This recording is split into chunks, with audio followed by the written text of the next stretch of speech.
സുഭാഷ് ചന്ദ്രൻ എന്ന പേര് ഒരുപക്ഷെ ഇവിടെ കൂടിയിരിക്കുന്ന മലയാളികൾക്ക് പരിചയപ്പെടുത്തേണ്ട ആവശ്യമില്ല. സുപരിചിതമായ പേരാണ്.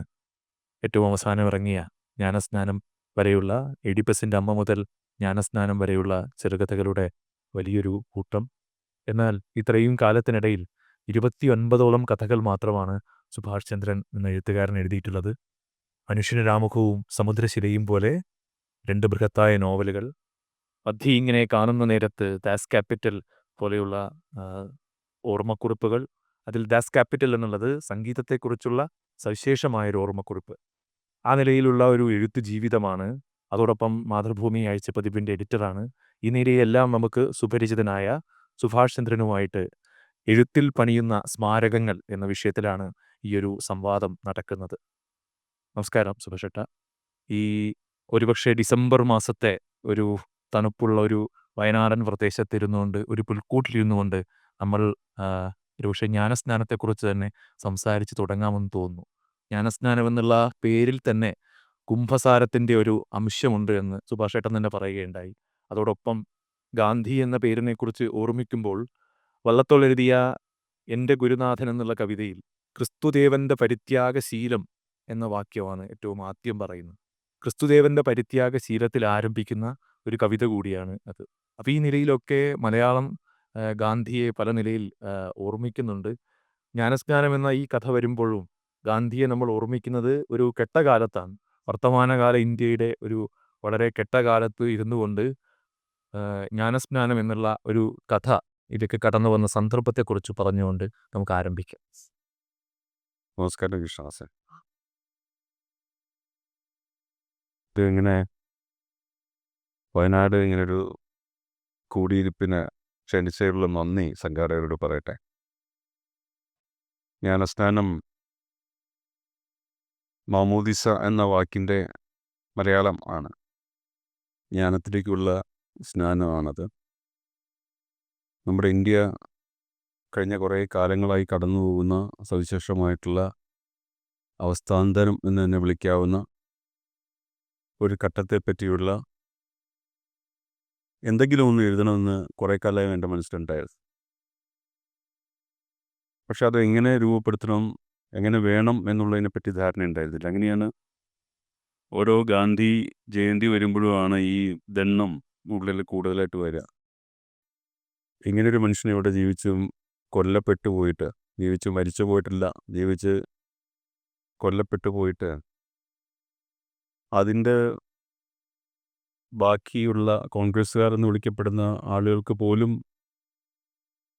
കൃത്യമായി മനസ്സിലാക്കപ്പെടാൻ പറ്റാത്ത മട്ടിൽ അദ്ദേഹം മാറിപ്പോയല്ലോ, തിരസ്കൃതമായി പോയല്ലോ. യഥാർത്ഥ ഗാന്ധി നോട്ടുകളിലല്ലാതെ, കറൻസി നോട്ടിലല്ലാതെ ഗാന്ധി ഇല്ലല്ലോ എന്നൊരു സങ്കടം ഉണ്ടായിരുന്ന ഒരാളാണ് ഞാൻ. പക്ഷെ അതെങ്ങനെ കൊണ്ടുവരും എന്നുള്ളതിനെപ്പറ്റി എനിക്ക് ധാരണ ഉണ്ടായിരുന്നില്ല. അങ്ങനെയുള്ള ദണ്ഡി യാത്ര, ഉപ്പിനെ എന്തുകൊണ്ടാണ് ഗാന്ധി ഒരു സമരായുധമാക്കിയത് എന്നുള്ള ആലോചന എൻ്റെ മനസ്സിലേക്ക് വന്നു. സാധാരണ നമ്മൾ കേട്ടിട്ടുള്ളത് ഉപ്പ് ഏറ്റവും വില കുറഞ്ഞിട്ടുള്ളൊരു ഭക്ഷണ പദാർത്ഥമായിരിക്കെ തന്നെ ബ്രിട്ടീഷുകാർ അതിന് നികുതി ഏർപ്പെടുത്തി. അതിനുള്ള പ്രതിഷേധമായിട്ട് ഗാന്ധി ഏറ്റവും സാധാരണക്കാരൻ്റെ മനസ്സിനെ പോലും ആകർഷിക്കാൻ പറ്റിയ രീതിയിൽ ഒരു തീം, ഒരു വിഷയത്തിലേക്ക് അദ്ദേഹം ഇന്ത്യൻ മനസ്സിൻ്റെ ശ്രദ്ധയെ കൊണ്ടുവന്നു എന്നുള്ള മട്ടിലാണ് അതിൻ്റെ വ്യാഖ്യാനങ്ങളുള്ളത്. എന്നാൽ അത് മാത്രമായിരിക്കാൻ സാധ്യതയില്ലെന്ന് എനിക്ക് തോന്നി. കാരണം ഗാന്ധി ചർക്ക ഒരു സമരായുധമാക്കിയ ആളാണ്.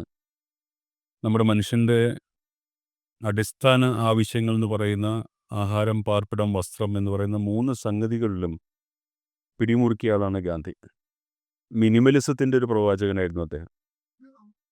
അദ്ദേഹം ആശ്രമം, ഒരു പൊളിറ്റിക്കൽ നേതാവിൻ്റെ ഓഫീസിന് ആശ്രമം എന്ന പേരിട്ട ആളാണ്. അതായത് സബർമതി ആശ്രമം, വാർധ ആശ്രമം. അങ്ങനെ അദ്ദേഹം തൻ്റെ ഗൃഹമാക്കിയതിന് ആശ്രമം എന്ന് വെച്ചാൽ മിനിമലിസത്തിൻ്റെ ഒരു വീടിൻ്റെ ഏറ്റവും മിനിമൽ രൂപമാണ് ആശ്രമം എന്ന് പറയാം. അദ്ദേഹം എല്ലാവരും പശുവിൻ്റെ പാല് ഉപയോഗിച്ചുകൊണ്ടിരുന്ന കാലത്ത് എനിക്ക് ആടിൻ്റെ പാല് മതി എന്ന് പറഞ്ഞ ആളാണ്. അത് പശു ഭാവിയിലൊരു ക്രൂരമൃഗമാണെന്ന് പേടിച്ചിട്ടൊന്നും ആയിരുന്നില്ല. പശുവിൻ്റെ അത്രയും വലുപ്പം വേണ്ട എൻ്റെ പാലിന്, ആട് അതിലും ചെറുതാണ് എന്നൊരു തോന്നലിൽ നിന്നാണ്. അത് മിനിമലിസം. വസ്ത്രം, ഇംഗ്ലണ്ടിലും ആഫ്രിക്കയിലുമൊക്കെ ബാരിസ്റ്ററായിട്ട് നല്ല വേഷത്തിന് നടന്ന ഒരു മനുഷ്യൻ വസ്ത്രത്തിൻ്റെ ഏറ്റവും മിനിമൽ രൂപത്തിലേക്ക് വന്നതാണ്.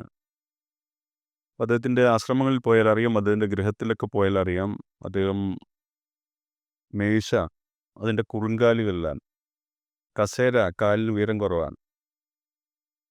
ഏറ്റവും ഭൂമിയിൽ നിന്ന് അധികം പൊന്തണ്ട നമ്മുടെ മനുഷ്യൻ്റെ ജീവിതം എന്നുള്ള മട്ടിലാണ് അദ്ദേഹം അതിനെ കണ്ടിരുന്നത്. നീലം സമരം, ചമ്പാരനിലെ നീലം സമരം ഏറ്റെടുത്തപ്പോൾ അദ്ദേഹം നേരിട്ട് മനുഷ്യൻ്റെ വസ്ത്രത്തിൽ സ്പർശിക്കുകയാണ് ചെയ്തത്. ഇന്ത്യക്കാരൻ്റെ പാർപ്പിടം നേരത്തെ പറഞ്ഞ പോലെ ആശ്രമത്തിൽ. പിന്നെ അദ്ദേഹം ഭക്ഷണത്തിൽ എന്താണ് ചെയ്തത് എന്നുള്ളൊരു സംഗതി, ഭക്ഷണത്തിൻ്റെ അപ്പോഴാണ് ഞാൻ ഈ ഉപ്പും അതും തമ്മിലുള്ള കണക്ഷൻ മനസ്സിലാക്കിയത്.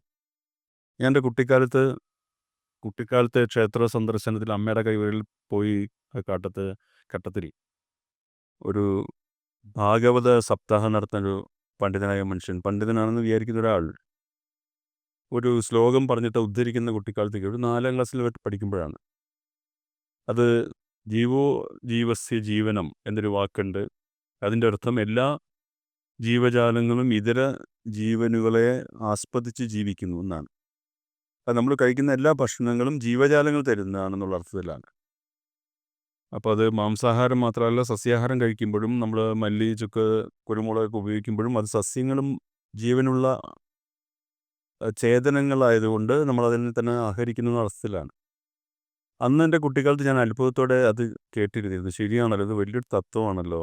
അങ്ങനെ ജീവനിൽ നിന്നല്ലാതെ, മറ്റ് ജന്തുക്കളിൽ നിന്നല്ലാതെ ഉരുവാകുന്ന ഭക്ഷണപദാർത്ഥങ്ങൾ ഉണ്ടോ എന്നുള്ള ഇങ്ങനെ കുട്ടിക്കാലത്തൊക്കെ അന്വേഷിക്കുമ്പോൾ ഇല്ലയെന്ന് തന്നെ എനിക്ക് തോന്നിയത്.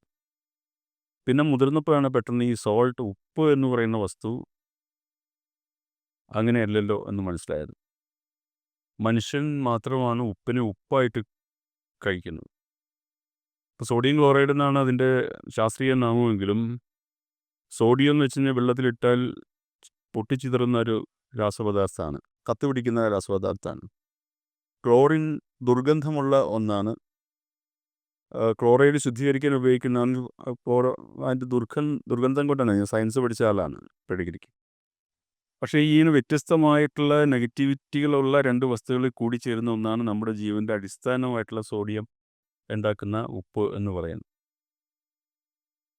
അപ്പോൾ ഗാന്ധി നേരിട്ട് അത് അഹിംസയെ സിദ്ധാന്തമാക്കിയ ഒരു മനുഷ്യൻ അഹിംസ എന്നുള്ള ആ തത്വത്തെ ഒരു വസ്തുവിൽ ദർശിച്ചതാണ് ഉപ്പ് എന്ന് ഞാൻ മനസ്സിലാക്കി നടുക്കത്തോടെ.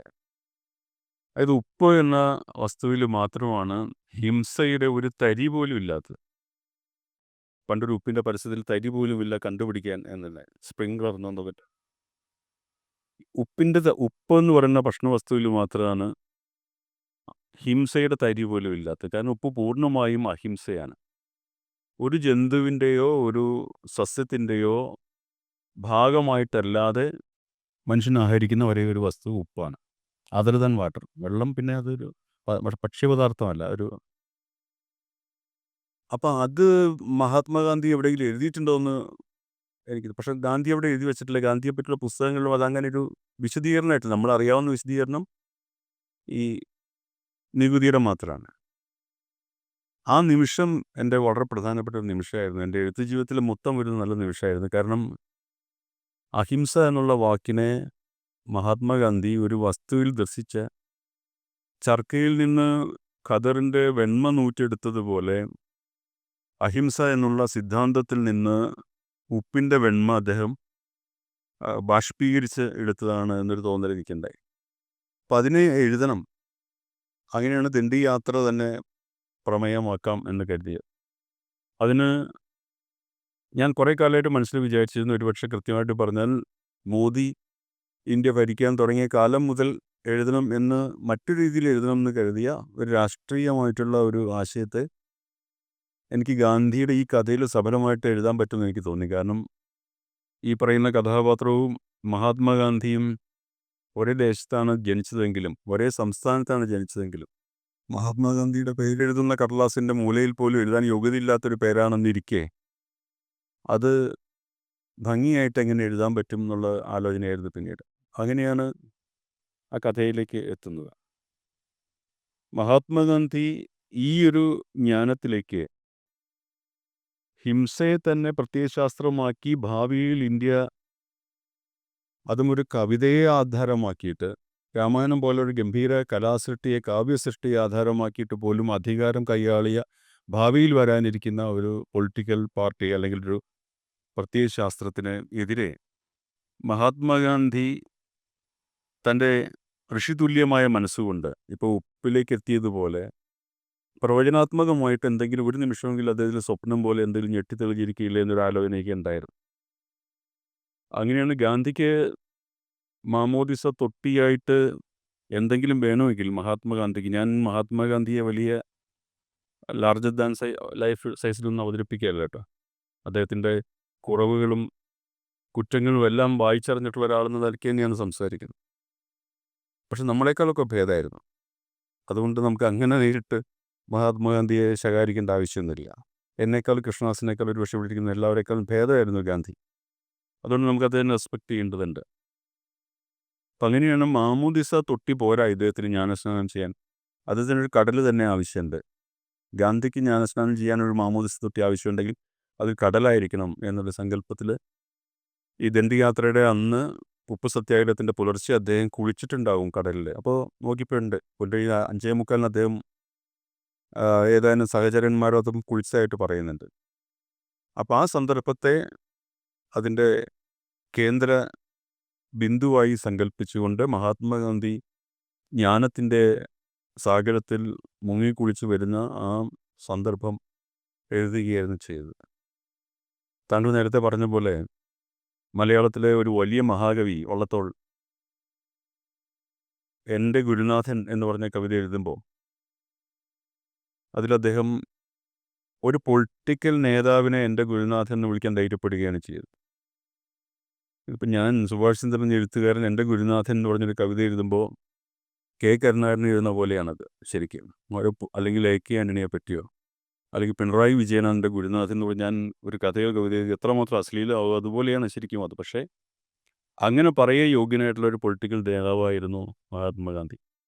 ഇന്ത്യയിലെ ഗംഭീരനായ ഒരു കവി എൻ്റെ ഗുരുനാഥൻ എന്ന് പേരിട്ടൊരു കവിത എഴുതുമ്പോൾ അതിൻ്റെ കേന്ദ്ര പുരുഷനാവാൻ തക്ക വലിപ്പമുള്ള ഒരാളായിരുന്നു ഒരു പൊളിറ്റിക്കൽ നേതാവ്, അന്നത്തെ ഒരു പൊളിറ്റിക്കൽ നേതാവ്. അപ്പം അദ്ദേഹം അതിനകത്ത് ആ ലിസ്റ്റിൽ കുറേ പേരുകൾ പറയും. അദ്ദേഹത്തെ മഹാത്മാഗാന്ധിയിൽ ഏതെല്ലാം ആദർശങ്ങളുടെ വെളിച്ചങ്ങളാണ് ഒത്തുചേർന്നിരിക്കുന്നത് എന്ന് വള്ളത്തോൾ ലിസ്റ്റ് പറയുന്നുണ്ട്. അത് താങ്കൾ പറഞ്ഞത് തുടക്കത്തിൽ ക്രിസ്തുദേവൻ്റെ പരിത്യാഗശീലവും എന്നാണ്. അപ്പോൾ നേരിട്ട് മഹാത്മാഗാന്ധിയുടെ ഗുരുനാഥന്മാരിൽ ഒന്നാമൻ ക്രിസ്തുവാണ് എന്ന് വള്ളത്തോൾ കണ്ടെത്തുന്നു. ക്രിസ്തുവിൻ പരിത്യാഗശീലവും സാക്ഷാൽ കൃഷ്ണ ഭഗവാന്റെ ധർമ്മരക്ഷോപായവും ബുദ്ധൻ്റെ അഹിംസയും ഗ്രന്ഥിദേവൻ്റെ ദയാവായ്പും ശ്രീഹരിശ്ചന്ദ്രനുള്ള ഭക്തിയും മുഹമ്മദിൻ സ്ഥൈര്യവും ഒരാളിൽ ചേർന്നൊത്തു കാണണമെങ്കിൽ ചെല്ലുവിൻ നിങ്ങളൻ ഗുരുവിൻ നികടത്തിൽ, അല്ലായെങ്കിൽ അവിടുത്തെ ചരിത്രം വായിക്കുമെന്നാണ് ആ കവിത. അപ്പോൾ എനിക്ക് അദ്ദേഹത്തിൻ്റെ നികടത്തിൽ ചെല്ലാൻ പറ്റിയില്ല, പക്ഷെ അദ്ദേഹത്തിൻ്റെ ചരിത്രം വായിച്ചു. അപ്പോൾ ഇതാണ് എൻ്റെ മനസ്സിൽ കൊടുത്ത ഒരു കാര്യം.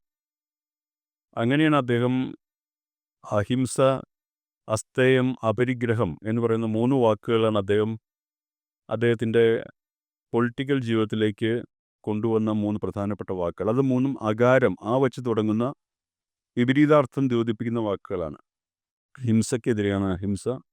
സ്തേയം എന്ന് വെച്ചാൽ മോഷണമാണ്, അസ്തേയം മോഷ്ടിക്കരുത്. പരിഗ്രഹം എന്ന് വെച്ചാൽ പിടിച്ചു പറിയാണ്, അപരിഗ്രഹം എന്ന് വെച്ചാൽ പിടിച്ചു പറിക്കാതിരിക്കുകയാണ്. മോഷണവും പിടിച്ചുപറിയും രണ്ടാണ്.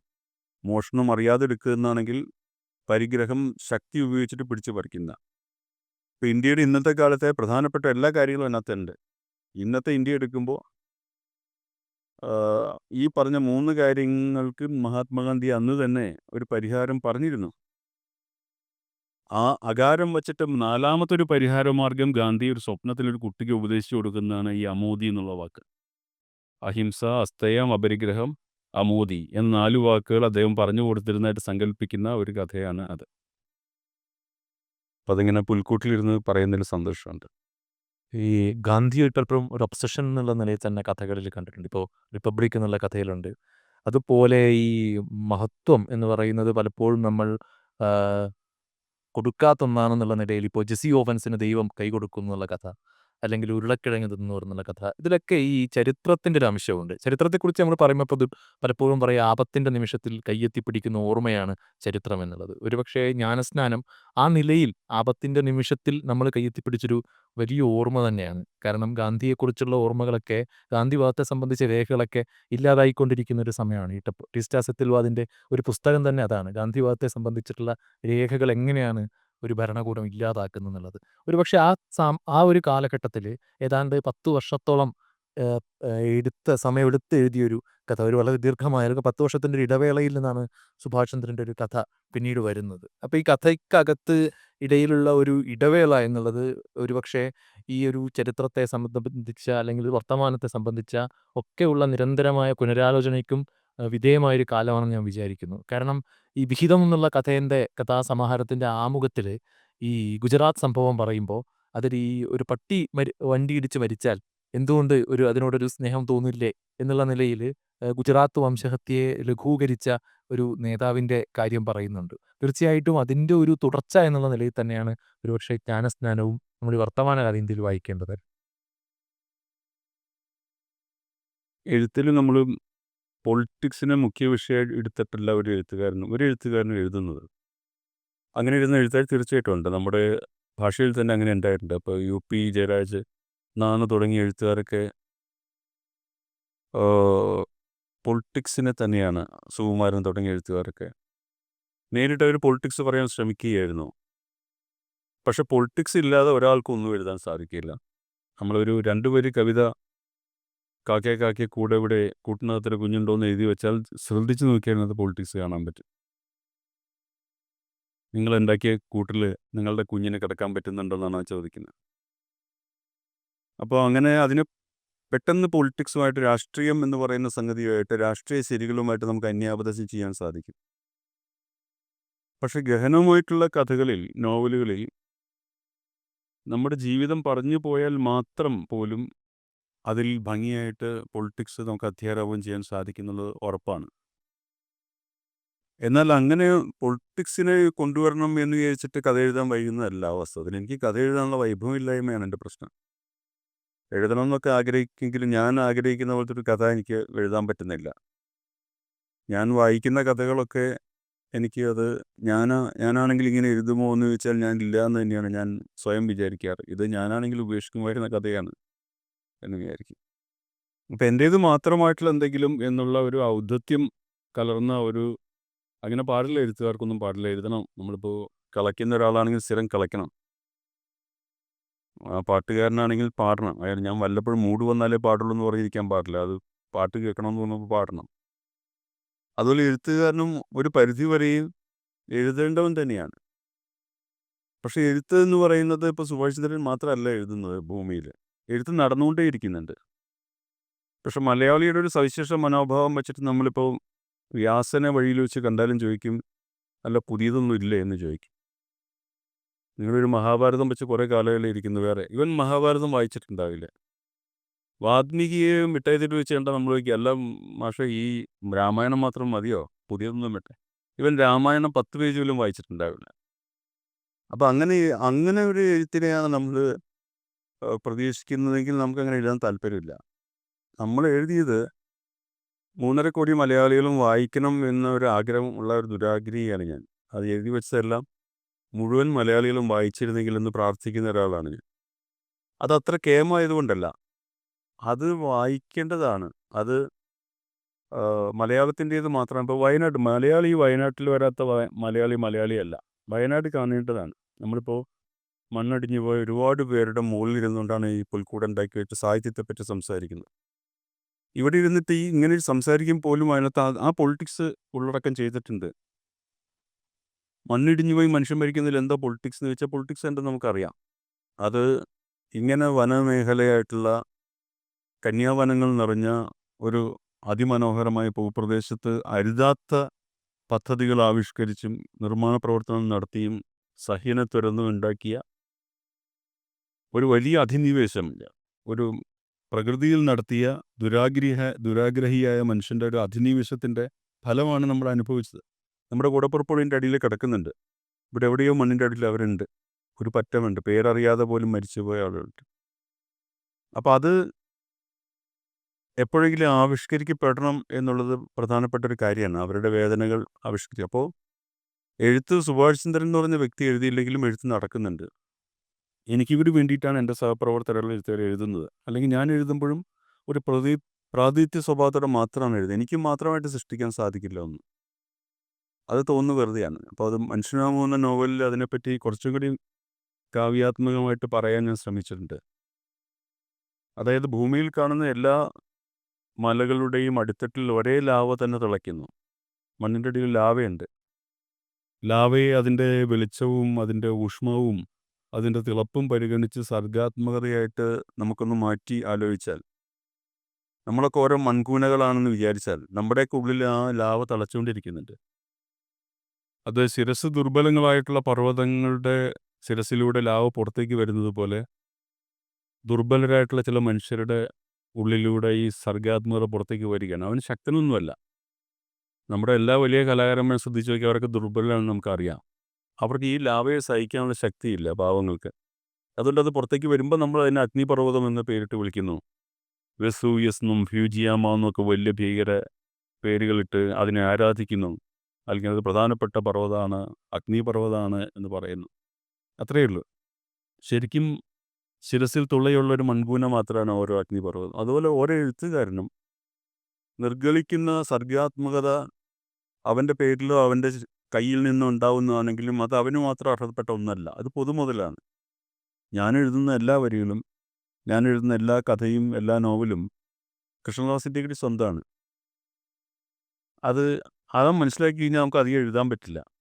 നമ്മുടെ പേരിലൊന്നും രേഖപ്പെടുത്താൻ പറ്റില്ല. അത് പൊതുമുതലാണ് ഈ സംഗതി. ചില പാട്ടുകൾ കേൾക്കുമ്പോൾ നമുക്കറിയാം ഇത് സൃഷ്ടിക്കപ്പെട്ട നിമിഷത്തെപ്പറ്റി സങ്കല്പിക്കാൻ പറ്റില്ല. അത് പണ്ട് മുതലേ ഉള്ളതുപോലെയാണ്. എൻ്റെ മനസ്സിൽ ചില പാട്ടുകൾ ക്ലാസിക്കൽ അടക്കമുള്ള ചില സംഗീത ശകലങ്ങൾ, ശില്പങ്ങളൊക്കെ അത് ആരെങ്കിലും സൃഷ്ടിച്ചാന്ന് എനിക്ക് സങ്കല്പിക്കാൻ സാധിക്കില്ല. ഏതെങ്കിലും നിമിഷത്തിൽ വന്ന് ഒരു പാട്ടുണ്ടാക്കാൻ വേണ്ടി ഇരുന്നതെന്ന് എനിക്ക് സങ്കല്പിക്കാൻ പറ്റില്ല. അത് പണ്ട് മുതലേ സൂര്യനും ചന്ദ്രനും പോലെ ഉള്ളതാണെന്ന് തോന്നുന്നു. സത്യത്തിൽ അത് നമ്മുടെ കളക്റ്റീവ് അൺകോൺഷ്യസിൽ നമ്മുടെ മലയാളി സ്വത്വത്തിൻ്റെ അഗാധ ബോധത്തിൽ അത് ഉണ്ട്, നേരത്തെ തന്നെ ഉണ്ട്. അത് ഒരാളിലൂടെ പുറത്തേക്ക് വന്നു എന്ന് മാത്രമേ ഉള്ളൂ. അതിനാണ് നമ്മൾ ആസ്വദിക്കുന്നത്. അതുപോലെ എഴുതാതിരിക്കുന്ന സമയം എന്ന് പറഞ്ഞിട്ട് ഞാൻ അതിനെപ്പറ്റി ക്ലേശിക്കുകയോ വിഷമിക്കുകയോ ഒന്നും ചെയ്യുന്നില്ല. കാരണം ഞാൻ മരം വളരുന്നത് പോലെ എൻ്റെ ഉള്ളിൽ എഴുതിക്കൊണ്ടിരിക്കുന്നുണ്ട്. എന്നെ കാണുമ്പോൾ നിങ്ങൾക്ക് മനസ്സിലാവുന്നില്ല എന്ന് മാത്രമേ ഉള്ളൂ. എത്രയോ എഴുതിക്കൊണ്ടിരിക്കുന്നു, എത്രയോ തള്ളിക്കൊണ്ടിരിക്കുന്നു. അത് പേനയുടെയോ കടലാസിൻ്റെയോ മുമ്പിൽ ഇരിക്കുമ്പോൾ മാത്രമല്ല, ഇങ്ങനെ ഇരിക്കുന്ന വേളയിലും അത് നടന്നുകൊണ്ടിരിക്കുന്നുണ്ട് മനസ്സിൽ. അക്ഷരം കൊണ്ടുള്ള ഈ അഭ്യാസം നമ്മൾ ഉള്ളിലൊരു ചിലന്തി അതിൻ്റെ ശരീരത്തിൽ നിന്ന് നൂല് പാകുന്നത് പോലെ അറിയാതെ വരുന്നുകൊണ്ടിരിക്കുന്നുണ്ട്, ഊറിക്കൊണ്ടിരിക്കുന്നുണ്ട് ആ അക്ഷരങ്ങൾ, ആശയങ്ങൾ. അപ്പോൾ അതുകൊണ്ട് ഡ്യൂറേഷനോ അല്ലെങ്കിൽ അതിൻ്റെ ചെറിയ ഗ്യാപ്പുകളൊന്നും ഞാൻ അതിനെ അങ്ങനെ സങ്കടപ്പെടുത്തുന്ന ഒന്നായിട്ടോ അയ്യോ ഇല്ലല്ലോ എന്ന് വിചാരിച്ചിട്ടില്ല. ഇപ്പോൾ ഞാൻ 17 വയസ്സിലെ എൻ്റെ കഥയാണ് ഈഡിപ്പസിൻ്റെ അമ്മ. അതെൻ്റെ സമാഹാരത്തിലെ ഏറ്റവും പ്രായം കുറഞ്ഞ കഥയാണ്. എനിക്കിപ്പോൾ 53 വയസ്സായി. ഒരു വലിയ കാലഘട്ടം കഴിഞ്ഞ് ഞാൻ വൃദ്ധനായി തുടങ്ങി. സിനിമ നമുക്ക് നടക്കുമ്പോഴും ഓർക്കുമ്പോഴൊക്കെ അറിയാം, ഒന്നും പഴയതുപോലെ ഓർമ്മ കിട്ടുന്നില്ല, ബോധം മങ്ങി തുടങ്ങി. പക്ഷെ ഞാൻ എൻ്റെ ഈ ഓർമ്മ വെച്ച കാലം പോലെ ഞാൻ എൻ്റെ മനസ്സിൽ ഓരോന്ന് സൃഷ്ടിച്ചൊലിപ്പിക്കുകയാണ്. ഇപ്പോൾ ടോയ്ലറ്റിലോ കുളിമുറിയിലോ ഒരു പാട്ട് പാടിക്കൊണ്ടിരിക്കുമ്പോഴും ഞാൻ എൻ്റെ ക്രിയേറ്റിവിറ്റിയുടെ സൗന്ദര്യം ഞാൻ ആസ്വദിച്ചുകൊണ്ടേ ഇരിക്കുകയാണ്. നിങ്ങളോട് സംസാരിക്കുന്ന ഈ നിമിഷത്തിൽ ഞാൻ അതിനെ ആസ്വദിച്ചുകൊണ്ടിരിക്കുക. ബട്ട് ഡ്യൂറേഷൻ ഒരു പ്രശ്നമായിട്ട് തോന്നിയിട്ട് സൃഷ്ടി രഹസ്യമുണ്ട്. അതായത് സൃഷ്ടി പ്രക്രിയ എന്നുള്ളതിനെ സംബന്ധിച്ചൊരു ആകുലത പൊതുവെ എഴുത്തുകാർക്കൊക്കെ ഉണ്ടാവാറുണ്ട്. ഇപ്പോൾ ഈ കാഫ്കയുടെ ഒക്കെ ചില കത്തുകളിലൊക്കെ നമുക്ക് കാണാം. അല്ലെങ്കിൽ നമ്മുടെ തന്നെ എഴുത്തുകാരൊക്കെ ഈ ക്രാഫ്റ്റിനെ സംബന്ധിച്ച് തന്നെ ഒരു പുസ്തകം എഴുതിയിട്ടുണ്ട്. ഇപ്പോൾ കെ സുരേന്ദ്രനൊക്കെ നോവൽ സ്വരൂപം എന്നുള്ള പേരിൽ ഈ പുസ്തകം എഴുതിയിട്ടുണ്ട്. അല്ലെങ്കിൽ നോവലിസ്റ്റുകളൊക്കെ എം.ടി. തന്നെ കാഥിയൻ്റെ കലയും കാഥിയൻ്റെ പണിപ്പൂരൊക്കെ എഴുതിയിട്ടുണ്ട്. അപ്പോൾ ഈ ക്രാഫ്റ്റിനെ സംബന്ധിച്ച് അല്ലെങ്കിൽ സൃഷ്ടിയെ സംബന്ധിച്ചൊരു ആകുലത പലപ്പോഴും എഴുത്തുകാർ അവരുടെ കൃതികളിലൂടെ അല്ലാതെ പ്രകടിപ്പിച്ചിട്ടുണ്ട്. സുഭാഷ് ചന്ദ്രൻ്റെ ഒരു എഴുത്തുകളിൽ പൊതുവെ അതിൻ്റെ ആമുഖങ്ങളിലൊക്കെ തൻ്റെ സൃഷ്ടിയെ സംബന്ധിച്ച് ചില ആകുലതകൾ പലപ്പോഴും പങ്കുവച്ചിട്ട് കാണാറുണ്ട്. ഇപ്പോൾ ഘടികാരങ്ങൾ നിലയ്ക്കുന്ന സമയത്തിൻ്റെ ആമുഖത്തിലായാലും ഒരുപാട് ഉറക്കമില്ലാത്ത ശിവരാത്രികളെക്കുറിച്ചും ആ നിമിഷം ഘടികാരങ്ങൾ നിലച്ച സന്ദർഭത്തെക്കുറിച്ച് പറയുന്നുണ്ട്. അല്ലെങ്കിൽ ബ്ലഡി മേരിയിലായാലും എത്രയോ മേരിമാർക്ക് സമർപ്പിക്കുന്നതിനെക്കുറിച്ച് പറയുന്നുണ്ട്. അപ്പോൾ അവിടെയൊക്കെ സൃഷ്ടി പ്രക്രിയ എന്നുള്ളത് ഒരു ആകുലത പോലെ കടന്നു വരുന്നുണ്ട്. അതേസമയം ഈ മനുഷ്യരാമുഖത്തിലായ ഒരു ജിതേന്ദ്രന്റെ തന്നെ നിരന്തരമായ ആലോചന എന്ന് പറയുന്നത് സൃഷ്ടി എന്നതിനെ സംബന്ധിച്ചിട്ടുള്ള ആകുലതയാണ്. പക്ഷെ എന്നാൽ ഒന്നും സൃഷ്ടിക്കാതെ പോകുന്ന മനുഷ്യന്റെ നശ്വരതയെക്കുറിച്ച് കൂടി അത് സൂചിപ്പിക്കുന്നുണ്ട്. അപ്പൊ ഈ സൃഷ്ടി എന്നതിനെ സംബന്ധിച്ച് ഒരു എഴുത്തുകാരൻ എന്നുള്ള നിലയിൽ അത് എത്രത്തോളം ഈ കൃതികളിലൊക്കെ നിരന്തരം കടന്നു വരുന്നതിന്റെ ഒരു സാഹചര്യത്താണ് സൃഷ്ടി പ്രക്രിയ എന്നുള്ളൊരു വലിയ ആശയം. മനുഷ്യനൊഴികെയുള്ള മറ്റെല്ലാ ജീവജാലങ്ങളിലും സൃഷ്ടി എന്ന് പറയുന്നത് സ്വന്തം റെപ്ലിക്കകളെ സൃഷ്ടിക്കൽ മാത്രമാണ്, സന്തതികളെ സൃഷ്ടിക്കൽ മാത്രമാണ്. പൂച്ച സൃഷ്ടിക്കുന്നുണ്ട് പൂച്ചയെ മാത്രമാണ്, പുലി സൃഷ്ടിക്കുന്നുണ്ട് പുലിയെ മാത്രമാണ്. മനുഷ്യനും മക്കളെ സൃഷ്ടിക്കുന്നുണ്ട് എങ്കിലും മരണം എന്ന് പറയുന്ന സൃഷ്ടിയുടെ നേരെ ജസ്റ്റ് ഓപ്പോസിറ്റ് ആയിട്ടുള്ള ഒരു ആശയം മനുഷ്യൻ്റെ മനസ്സിൽ കൂടി കലർന്ന കാലം മുതൽ എനിക്ക് മരണമുണ്ട് എന്ന് തിരിച്ചറിഞ്ഞ ജന്തു മനുഷ്യൻ മാത്രമായതുകൊണ്ട് ഈ സൃഷ്ടിക്കെതിരെ അല്ല മരണത്തിനെതിരെയുള്ള ഒന്നായി കൂടി സൃഷ്ടിയെ അവൻ സങ്കല്പിക്കാൻ തുടങ്ങിയിട്ടുണ്ട്. അതുകൊണ്ടാണ് നമ്മൾ കലാസൃഷ്ടി എന്ന് പറയുന്നത്, സംഗീത സൃഷ്ടി എന്ന് പറയുന്നത്, സാഹിത്യ സൃഷ്ടി എന്ന് പറയുന്നത്. ഇതര ജീവികളിൽ അത് സ്വന്തം ഔരസ സൃഷ്ടി, ഉരസം എന്ന് വെച്ചാൽ ഉരസിൽ നിന്നുണ്ടാകുന്നു, വയറ്റിൽ നിന്നുണ്ടാകുന്നത് ഔരസ സൃഷ്ടി മാത്രമായിരിക്കെ മനുഷ്യനിൽ ഹൃദയത്തിൻ്റെയോ ആത്മാവിൻ്റെയോ തലച്ചോറിൻ്റെയോ സൃഷ്ടിക്ക് കൂടി മനുഷ്യനത് കണ്ടെത്തിയിട്ടുണ്ട്. അപ്പോൾ മർത്യൻ എന്നുള്ള വാക്ക് കൃഷ്ണദാസിന് മലയാളം അധ്യാപനമായിട്ട് അറിയുമായിരിക്കും. മൃത്യുള്ളവനാണ് മർത്യൻ എന്ന് പറയുന്നത്. പക്ഷെ മൃത്യുള്ളവനാണെങ്കിൽ പൂച്ചയും മൃത്യുള്ളവനാണ്, മർത്യൻ ആവുകയില്ല. പട്ടിക്ക് മൃത്യുണ്ട്, മർത്യനല്ല. അതിനർത്ഥം മൃത്യുവിനെപ്പറ്റി ധാരണയുള്ള ഒരു ജന്തു എന്നുള്ളതാണ്.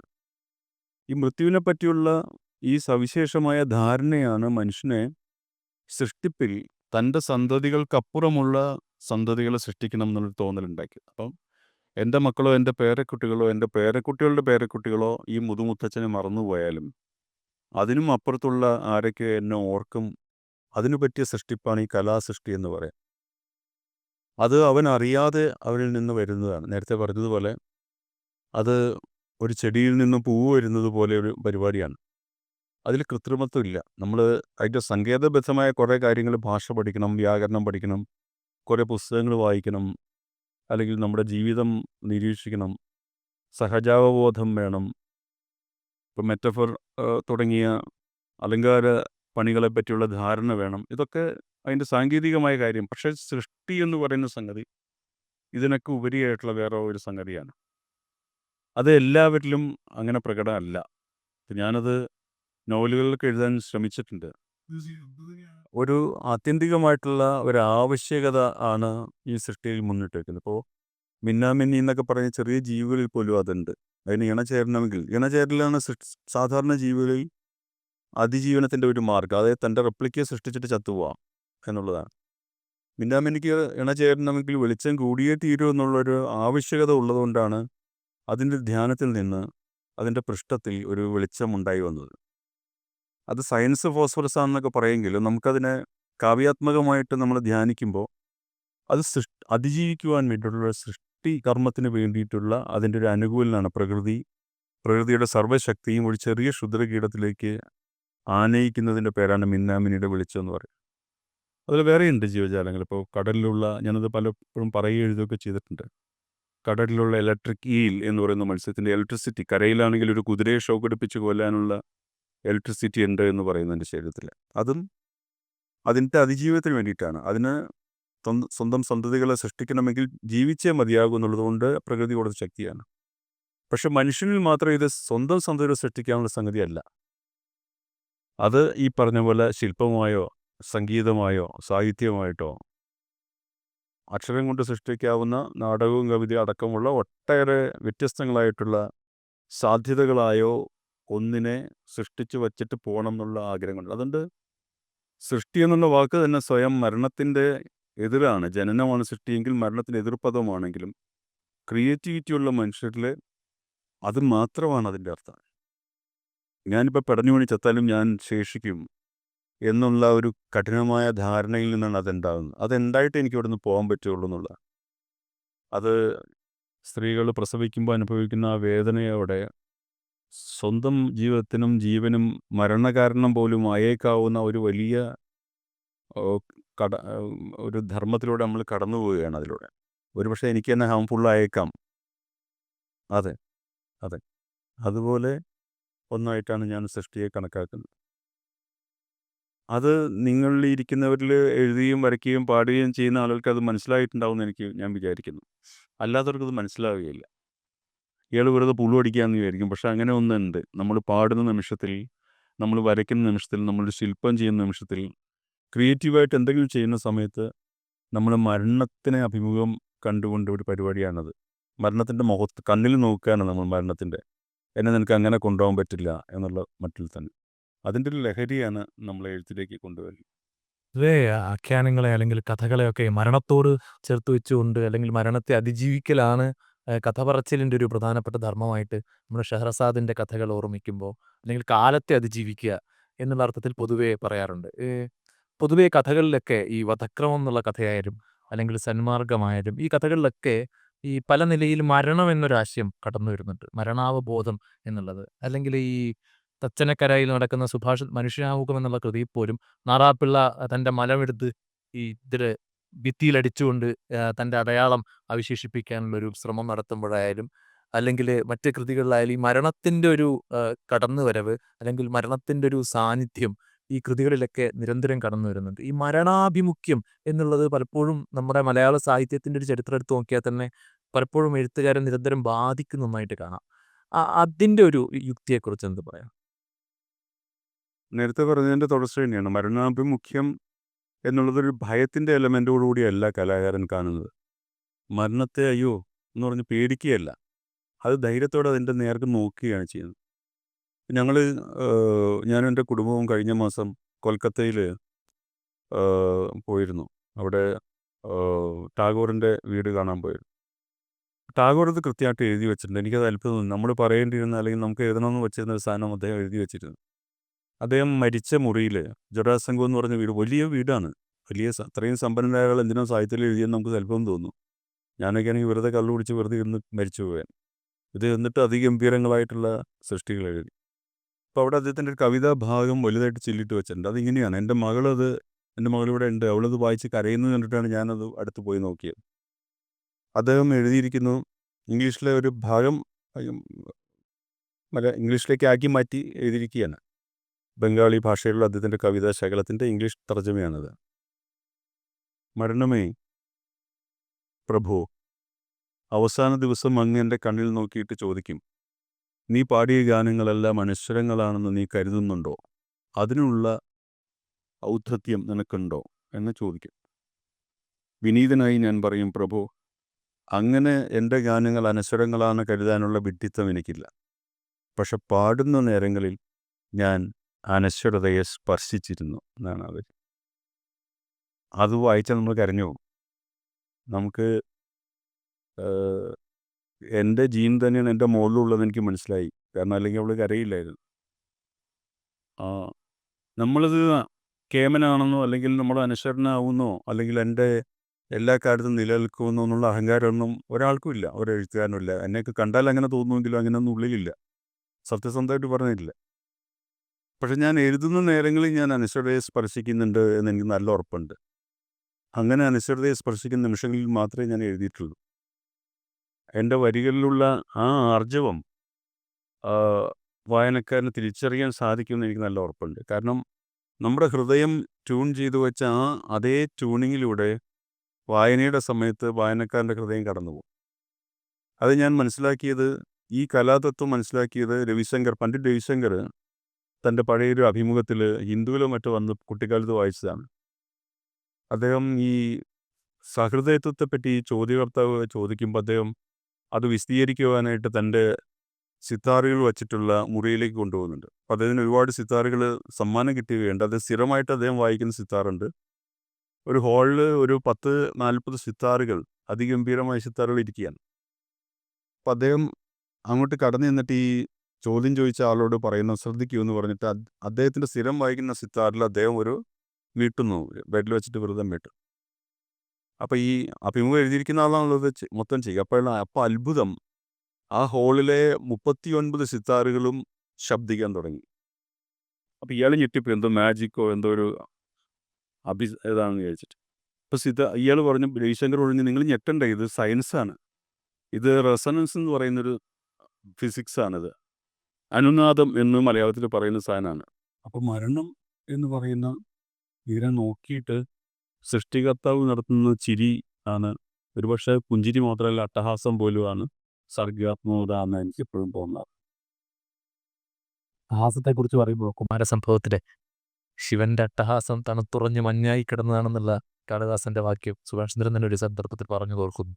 അതോടൊപ്പം എനിക്ക് ചേർത്ത് പറയാൻ തോന്നുന്നത് MT ഒരിക്കൽ ഘടികാരങ്ങൾ നിലയ്ക്കുന്ന സമയം എന്ന കൃതിയുടെ അവതാരികയിൽ പറഞ്ഞൊരു കാര്യം ഇവിടെ ഓർക്കാമെന്ന് തോന്നുന്നു. അത് ഈ ആസ്വാദകനും എഴുത്തുകാരനും തമ്മിലുള്ള ഒരു പാരസ്പര്യമാണ്. അദ്ദേഹം പറയുന്നൊരു വാചകം ഇങ്ങനെയാണ്: പുതിയ കഥയെഴുത്തുകാർ ഭാഷയെ ഉണർത്താനും ഊതിക്കത്തിക്കാനും ശ്രമിക്കുന്നു. അത് കൃത്രിമമായ ഒരു കൈയടക്ക വിദ്യയാവാതെ സ്വാഭാവിക പരിണാമമായി അനുഭവപ്പെടണം. സുഭാഷ് ചന്ദ്രൻ അത് സാധിച്ചിരിക്കുന്നു എന്ന് ഈ സമാഹാരത്തിലെ കഥകൾ വ്യക്തമാക്കുന്നു. പുതിയ ബിംബങ്ങളും പുതിയ പദസന്നിവേശങ്ങളും തേടുന്നത് സാഹിത്യത്തിന്റെ വളർച്ചയുടെ വേർതിരിക്കാനാവാത്ത ഘടകമാണ്. പക്ഷേ ഇതിനൊരു മറുപുറവുമുണ്ട്. മനസ്സിലെ രാസവിദ്യ കൊണ്ട് രൂപപ്പെടുത്തിയെടുക്കുന്ന പുതിയ ഭാഷയും കുറച്ചു കഴിയുമ്പോൾ സ്വന്തം ഗൃഹം പോലെ, ചിലപ്പോൾ തടവറയാകുന്നത് പോലെ ഒരു പാരതന്ത്ര്യമായി മാറാം. സമകാലീന സാഹിത്യത്തിലൂടെ കഥയോ കവിതയോ നോവലോ ആവട്ടെ സഞ്ചരിക്കുമ്പോൾ ഇത് ചിലപ്പോൾ അനുഭവപ്പെടുന്നു. എന്നും വാക്കുകളുടെ ചുവരുകളെ പുതുക്കിപ്പണി ചെയ്യുന്നതാണ് ഈ പരാധീനതയിൽ എത്തിപ്പെടാതിരിക്കാനുള്ള വഴി. സുതാര്യമല്ലാത്ത ചുവരുകൾ, ജനാലപ്പാളികൾക്ക് പഴുതിടാത്ത ചുവരുകൾ മറുലോകത്തെ മറയ്ക്കുന്നു. വെളിച്ചത്തെയും വ്യത്യസ്ത പ്രമേയങ്ങളിൽ വേറിട്ടുള്ള വാഗ്മയങ്ങൾ സുഭാഷ് ചന്ദ്രൻ തേടുന്നത് സന്തോഷത്തോടെ, അഭിനന്ദനത്തോടെ നോക്കി നിൽക്കാൻ നാം പ്രേരിതരാകുന്നതെന്ന് ഘടികാരങ്ങൾ നിലയ്ക്കുന്ന സമയം എന്നുള്ള കൃതിയുടെ അവതാരികയിൽ, അതും പുതിയ ലോകം പുതിയ കഥ എന്നുള്ള നിലയിലൊരു ശീർഷകത്തോടെയാണ് അദ്ദേഹം കൊടുത്തത്. ആ ശീർഷകത്തിൽ ഒരു പ്രധാനപ്പെട്ട പ്രത്യേകത, അദ്ദേഹം ആ അവതാരിക ആരംഭിക്കുന്ന തന്നെ ഫ്രാങ്കോ കോർണറുടെ ഒരു പ്രശസ്തമായ വാചകം ഉദ്ധരിച്ചുകൊണ്ട് മലയാള ചെറുകഥയുടെ ഒരു ആ കാലഘട്ടത്തിൽ 90കളിലൊരു വർത്തമാനകാലത്തെ തന്നെ ഒരു അടയാളപ്പെടുത്തുന്ന നിലയിലാണ്. അപ്പോൾ MTയുടെ ഒരു വാചകം എന്നുള്ളത് ഒരുപക്ഷെ ഒരു എഴുത്തുകാരൻ എന്നുള്ള നിലയിൽ ഒരു എഴുത്തുകാരൻ്റെ വളർച്ചയെ മുൻകൂട്ടി കണ്ടുകൊണ്ട് ഉള്ളൊരു ഇടപെടലാണ്. ഒരു MT എഡിറ്റർ എന്നുള്ള നിലയിൽ നടത്തിയത് അങ്ങനെ ഒരു ഇടപെടലാണെന്നറിയാം. ഒരുപക്ഷെ ഇന്ന് ആ കസേരയിൽ ഇരിക്കുന്ന ഒരാളെന്നുള്ള നിലയിൽ MTയുടെ എങ്ങനെയാണ് ഓർക്കുന്നത് ഈ ഒരു സന്ദർഭത്തിൽ? MT സാർ അധികം സംസാരിക്കാത്ത ആളാണ് എന്നുള്ളത് ആണ് ഒരു പ്രധാനപ്പെട്ട കാര്യം. ഞാനത് കുറേ കാലം അടുത്തിരുന്നപ്പോഴാണ് മനസ്സിലാക്കിയത്, അത് വലിയ അത്ഭുതമൊന്നുമല്ല. കാരണം നമ്മൾ സംസാരിക്കുന്നത് ഒന്നുമില്ലെങ്കിൽ നമ്മളെപ്പറ്റി പുകഴ്ത്തി പറയാനോ മറ്റുള്ളവനെ പറ്റി പരദൂഷണം പറയാനോ ആണ്. അത് രണ്ടും ചെയ്യാറില്ല. അതനുവർത്തിച്ച് നമുക്ക് ഓരോരുത്തർക്കും മൗനിയാകാവുന്നതേ ഉള്ളൂ എളുപ്പം. നമ്മുടെ എല്ലാ വാചാലതയും ഒന്നുമില്ലെങ്കിൽ ആണ്ടി വലിയ അടിക്കാരനാണെന്ന് ആണ്ടി തന്നെ പറയുന്ന ഒരു കാര്യമാണ്. അല്ലെങ്കിൽ കൃഷ്ണദാസ് ഇല്ലാത്ത സമയത്ത് കൃഷ്ണദാസിനെ പറ്റി പറയുന്ന പരദൂഷണമാണ്. അത് രണ്ടും ചെയ്യാറില്ല. അദ്ദേഹത്തെ പറ്റി പലരും പല ദോഷങ്ങളും പറഞ്ഞു കേൾക്കുമ്പോഴും അദ്ദേഹത്തിൽ നിന്നൊരു നെഗറ്റീവ് കമൻറ്റും അദ്ദേഹം പറയില്ല. അദ്ദേഹം ഒരിക്കലും സ്വന്തം മികവിനെ പറ്റിയും സംസാരിക്കാറില്ല. ഇപ്പം ഞങ്ങളൊക്കെ ഇടയ്ക്ക് ചോദിക്കും, സക്കറിയ, പുനത്തിൽ, സേതു, ഇങ്ങനെ തുടങ്ങിയ ഗംഭീരന്മാരെ എഴുത്തുകാരെ അങ്ങ് ഇല്ലായിരുന്നെങ്കിൽ ഭാഷയിൽ വരികയില്ലായിരുന്നല്ലോ, മാതൃഭൂമി പത്രാധിപരായിട്ടിരുന്നത്. അപ്പോൾ അദ്ദേഹം പറയല്ല, ഞാനില്ലെങ്കിൽ അവരൊക്കെ വരും, ഞാനില്ലെങ്കിൽ വേറൊരാൾ ഇവിടെ ഇരിക്കും, അത് വരും. എൻ്റെ ഔദാര്യമൊന്നുമല്ല അവർ വന്നത്, ഞാനൊരു നിമിത്തം മാത്രമായി പ്രവർത്തിച്ചെന്നേ ഉള്ളൂ എന്ന് മാത്രമേ അദ്ദേഹം പറയാറ്. ഇന്ന് മാതൃഭൂമി വാരാന്തപതിപ്പിലുള്ള അദ്ദേഹത്തിൻ്റെ NP ഹാഫീസ് മുഹമ്മദായിട്ടുള്ള അഭിമുഖത്തിലും അദ്ദേഹം പറയുന്നത്, വലിയ കേമമായ കാര്യങ്ങളൊന്നും ഞാൻ ചെയ്തതെന്ന് ഞാൻ വിചാരിക്കുന്നില്ല, കുറച്ച് ഭേദപ്പെട്ട ചിലതൊക്കെ എഴുതി, അതിൽ ഞാൻ സംതൃപ്തനാണെന്ന് മാത്രമാണ്. ഇപ്പം ഞാനിവിടെ ഇരുന്നിട്ട് പറയുന്ന ചപ്പടാച്ചി എൻ്റെ എഴുത്തിനെ പറ്റിയാണല്ലോ. സത്യത്തിൽ ഞാനിത് പറയേണ്ട ആളല്ല, ഞാൻ വീട്ടിൽ മിണ്ടാതിരുന്നാൽ മതി എഴുതിയിട്ട്. പക്ഷേ ഇത് നിർബന്ധിതനാവുകയാണ്. വന്നിട്ട് ഞാൻ ഭയങ്കര തത്വദർശകനും ബുദ്ധിജീവിയാണെന്ന് അറിയിക്കാൻ വേണ്ടി കടാപ്പാട് കരുതുകയാണ്. അദ്ദേഹം അതിൽ നിന്ന് മുക്തനായിരുന്നു, അത്ഭുതകരമാം വിധം മുക്തനായിരുന്നു. എൻ്റെ ജ്ഞാനപീഠം കിട്ടിയപ്പോൾ അദ്ദേഹം ഫിലിം ഫെയർ മാഗസിൻ, സിനിമയെ പറ്റിയുള്ള മാഗസിൻ ഒരു സപ്ലിമെൻ്റ് ഇറക്കിയിരുന്നു. അത് വർഷങ്ങൾക്ക് മുമ്പാണ്, എനിക്ക് 24 വയസ്സുള്ള സമയത്താണ്. അപ്പോൾ ഞാൻ തീവണ്ടിയിൽ വരുമ്പോൾ എൻ്റെ എതിരെയുള്ള ഒരാൾ ഫിലിം ഫെയർ വായിക്കുമ്പോൾ അതിൻ്റെ അകത്തുള്ള ഈ സപ്ലിമെൻ്റ് ഇങ്ങനെ വെറുതെ സൈഡിലേക്ക് ഇട്ടപ്പോൾ ഞാനതെടുത്ത്, MTയുടെ കവറായിരുന്നു, അദ്ദേഹത്തിന് പുരസ്കരിക്കാൻ വേണ്ടിയിട്ട് അവർ ഇറക്കിയതാണ്. ഇംഗ്ലീഷിലാണത്. അപ്പോൾ അതിങ്ങനെ അന്ന് ഇംഗ്ലീഷൊക്കെ വായിച്ചാൽ കൃത്യമായിട്ട് മനസ്സിലാവാത്തൊരു കാലമാണ്. അപ്പോൾ ഞാനിങ്ങനെ കഷ്ടപ്പെട്ട് വായിച്ചുകൊണ്ടിരിക്കുകയാണ്. അപ്പോൾ അതിനകത്ത് ഒരു ചോദ്യം ചോദിക്കുന്നു, പണ്ടൊക്കെ മാതൃഭൂമി ആഴ്ചപ്പതിപ്പ് പുതിയ എഴുത്തുകാരെ കണ്ടുപിടിക്കാൻ വേണ്ടി മത്സരം നടത്തിയിരുന്നല്ലോ, പക്ഷെ അത് പിന്നീട് നിന്നുപോയെന്ന് തോന്നുന്നില്ല, അങ്ങയുടെ കീഴിൽ പിന്നെ ആളുന്നു. അപ്പോൾ അദ്ദേഹം, it is not true, there is mister Subhash Chandran who came എന്നൊക്കെ പറഞ്ഞ് എന്നെപ്പറ്റി ഞാൻ നടുങ്ങിപ്പോയി. എന്നെപ്പറ്റി ഇംഗ്ലീഷിൽ ആദ്യമായിട്ട് ഞാൻ വായിക്കുകയാണ്, അത്രയും മുമ്പാണ്. അത് പറഞ്ഞതിൻ്റെ ആ ഒരു പാരഗ്രാഫ് എന്നെപ്പറ്റി പറഞ്ഞതിൻ്റെ അവസാനത്തെ വാചകം, he may go A long way എന്നായിരുന്നു. അതൊരു ശാപം പോലെയാണ് എൻ്റെ മനസ്സിൽ ഇപ്പോഴും കിടക്കുന്നത്. കാരണം എനിക്ക് സമാധാനമായിട്ട് ജീവിക്കണമെന്ന് ഉണ്ടായിരുന്നു. ഇദ്ദേഹം ഇത് പറഞ്ഞും പോയി. ഇനി ആളുകൾ എന്നെപ്പറ്റി എന്ത് വിചാരിക്കുക? ഓ ഇവൻ കുറേ ദൂരം ആണ്. മസ്റ്റ് ഒന്നും അല്ല, ബില്ലൊന്നും അല്ല. അവൻ കുറേ ദൂരം പോയേക്കാം എന്നാണ് പറയുക. പക്ഷെ ഞാൻ പോകണമല്ലോ പിന്നെ. അങ്ങോട്ട് പോയേ പറ്റൂ. അത് സൈഡിലേക്കാണെങ്കിലും താഴേക്കാണെങ്കിലും വശത്തേക്കാണെങ്കിലും എങ്ങടെയെങ്കിലും പോയേ പറ്റൂ. അപ്പോൾ അത് പക്ഷേ ഒരു ഭാരമായിട്ട് എൻ്റെ മനസ്സിൽ ഇന്നും എന്തെങ്കിലും എഴുതാൻ കിടക്കുമ്പോൾ എം.ടി. സാർ അന്ന് ആ ചെറിയ പയ്യനെപ്പറ്റി അദ്ദേഹം അങ്ങനെ ആരെപ്പറ്റി പറയില്ല. എത്ര ഗംഭീരനായിട്ട് എന്നാലും അദ്ദേഹം ഒന്നും പറയില്ല. അപ്പോൾ അത് he may go A long way എന്നൊരു ഇംഗ്ലീഷ് അഭിമുഖത്തിൽ അദ്ദേഹത്തിന് എന്നെപ്പറ്റി പറയേണ്ട കാര്യമില്ല. പക്ഷെ അത് പറഞ്ഞല്ലോ എന്നുള്ളത് ഒരു ഋണബാധ്യതയായിട്ട്, ഒരു കടപ്പാട് പോലെ എൻ്റെ മനസ്സിൽ എപ്പോഴും ഉണ്ട്. അപ്പം അതുകൊണ്ട് നിയതി നിയോഗം എന്ന് പറയുന്ന പോലെ താങ്കൾ പറഞ്ഞ പോലെ അദ്ദേഹം ഇരുന്ന കസേരയിലാണ് ഞാൻ ഇരിക്കുന്നതൊക്കെ ആലങ്കാരികമായിട്ട് പറയാമെന്ന് മാത്രമേ ഉള്ളൂ. അദ്ദേഹത്തിൻ്റെ കസേര എത്രയോ വലിയ കസേര. നമ്മളിവിടെ ചെറിയ കസേരയിൽ ഇതുപോലത്തെ പ്ലാസ്റ്റിക് കസേര ഇരിക്കുന്നത് മാത്രമേ ഉള്ളൂ. എന്നോട് ആഴ്ചപ്പപ്പിൽ എന്തെങ്കിലും അക്ഷരത്തെറ്റൊക്കെ വന്നാൽ നിരന്തരം വിളിച്ച് ശാസിക്കുന്ന കുറച്ച് ആളുകളുണ്ട്. പ്രായമുള്ള മനുഷ്യരാണ്, 10-60 വയസ്സൊക്കെ ഉള്ള ആളുകൾ. അപ്പോൾ അവരിങ്ങനെ വിളിച്ച് ആധികാരികമായിട്ടാണ് ശബ്ദിക്കുന്നത്. അവർ എം.ടി. ഒക്കെ ആയിട്ടുള്ള സുഹൃത്തുക്കൾ പോലെയാണ്. അപ്പോൾ നമ്മളൊരു പയ്യനായിട്ടാണ് അവരുടെ മനസ്സിൽ. ഞാൻ ജന്മനാ വൃദ്ധനാണെന്നുള്ള കാര്യം അവർക്കറിയില്ല. വിളിച്ചിട്ട് സുഭാഷ് ചന്ദ്രനല്ലേ, ആഴ്ചപ്പതിൽ വലിയ തെറ്റുകളൊക്കെ വരുന്നു, നിങ്ങൾ ശ്രദ്ധിക്കുന്നില്ല എന്നൊക്കെ പറഞ്ഞിട്ട് നമ്മളെ പണി പഠിപ്പിക്കും ഇവരെ. അവർക്ക് സന്തോഷമാണത്. അപ്പം ഞാൻ വിനയത്തോടെ, ഇത് മാതൃഭൂമിയുടെ ശബ്ദമാണല്ലോ എൻ്റെ പുറത്തേക്ക് കേൾക്കുന്നത്, അതുകൊണ്ട് റെക്കോർഡൊക്കെ ചെയ്യപ്പെട്ട പിന്നെ അത് മതി. അതുകൊണ്ട് നമ്മൾ ഏറ്റവും വിനയത്തോടെയൊക്കെ പറയും. ഇപ്പോൾ ഒരു മനുഷ്യൻ സ്ഥിരമായിട്ട് ശബ്ദം കേട്ട് എനിക്ക് കാണാപ്പാടമായിട്ടുള്ളൊരു മനുഷ്യൻ ഇടയ്ക്കിടയ്ക്ക് എന്തെങ്കിലും കൊച്ചു തെറ്റ് കണ്ടാൽ വള്ളിയൊക്കെ മാറിപ്പോയാൽ പുള്ളി വിളിക്കും. 37-ാമത്തെ പേജിൽ അവസാനത്തെ വരിയിൽ എന്താണ് നിങ്ങളിങ്ങനെ വള്ളി മാറ്റിയിട്ടിരിക്കുന്നത്? അതൊന്നും എൻ്റെ പണിയല്ല, അതൊക്കെ പ്രൂഫൊക്കെ ഉണ്ട്. എന്നാലും ഞാൻ പറയും ശരി സാർ, നോക്കാം സാർ. 7-ാമത്തെ പ്രാവശ്യം ഈ മനുഷ്യൻ പറഞ്ഞു അത് എം.ടി. വാസുദേവനായിരുന്ന കസേരയാണെന്ന് ഓർക്കണം എന്ന് അയാൾ എന്നെ ഭയപ്പെടുത്തുക. അപ്പോൾ 6 പ്രാവശ്യം ഞാൻ സഹിച്ചു, ശരി സാർ എന്നൊക്കെ പറഞ്ഞു. 7-ാമത്തെ പ്രാവശ്യം മറ്റെന്തോ സ്ഥലത്ത് ഇയാൾ വിളിച്ചു പറഞ്ഞപ്പോൾ ഞാൻ പറഞ്ഞു, സാർ ഞാനൊരു കാര്യം പറഞ്ഞു, താങ്കളത് ശ്രദ്ധിക്കുമോ? ഇത്ര നേരം താങ്കൾ സംസാരിച്ചാൽ പറയൂ, എനിക്ക് അനുവാദം തന്നു സംസാരിക്കാൻ. അപ്പം ഞാൻ പറഞ്ഞു, ഈ കവികളും എഴുത്തുകാരൊക്കെ ക്രാന്തദർശികളാണെന്ന് സാറ് കേട്ടിട്ടുണ്ടല്ലോ. ഉണ്ടല്ലോ, അതുപോലെ മഹാന്മാരെ ഒരുപാട് കവികളുണ്ടല്ലോ. എം.ടി. വാസുദേവൻ നായർ സാറും ക്രാന്തദർശിയാണെന്ന് അങ്ങേക്ക് അറിയാമല്ലോ. ഓ തീർച്ചയായിട്ടും. ഞാൻ പറഞ്ഞു, ഭാവിയിൽ സുഭാഷ് ചന്ദ്രൻ ഇരിക്കേണ്ട കസേരയാണെന്ന് അദ്ദേഹത്തിന് അറിയാമായിരുന്നു അന്ന്. അതുകൊണ്ട് അദ്ദേഹം നന്നായി നോക്കി നടത്തിയതാണത് എന്ന് പറഞ്ഞിട്ട് വച്ചു. ഇത് ഒരു അഹങ്കാരമാണ് ശരിക്കും പറയാം. പക്ഷേ ഇത് നിവൃത്തിയില്ല പറയാതിരിക്കാൻ. കാരണം ഇത് അങ്ങനെ ഒരു സംഗതിയല്ല.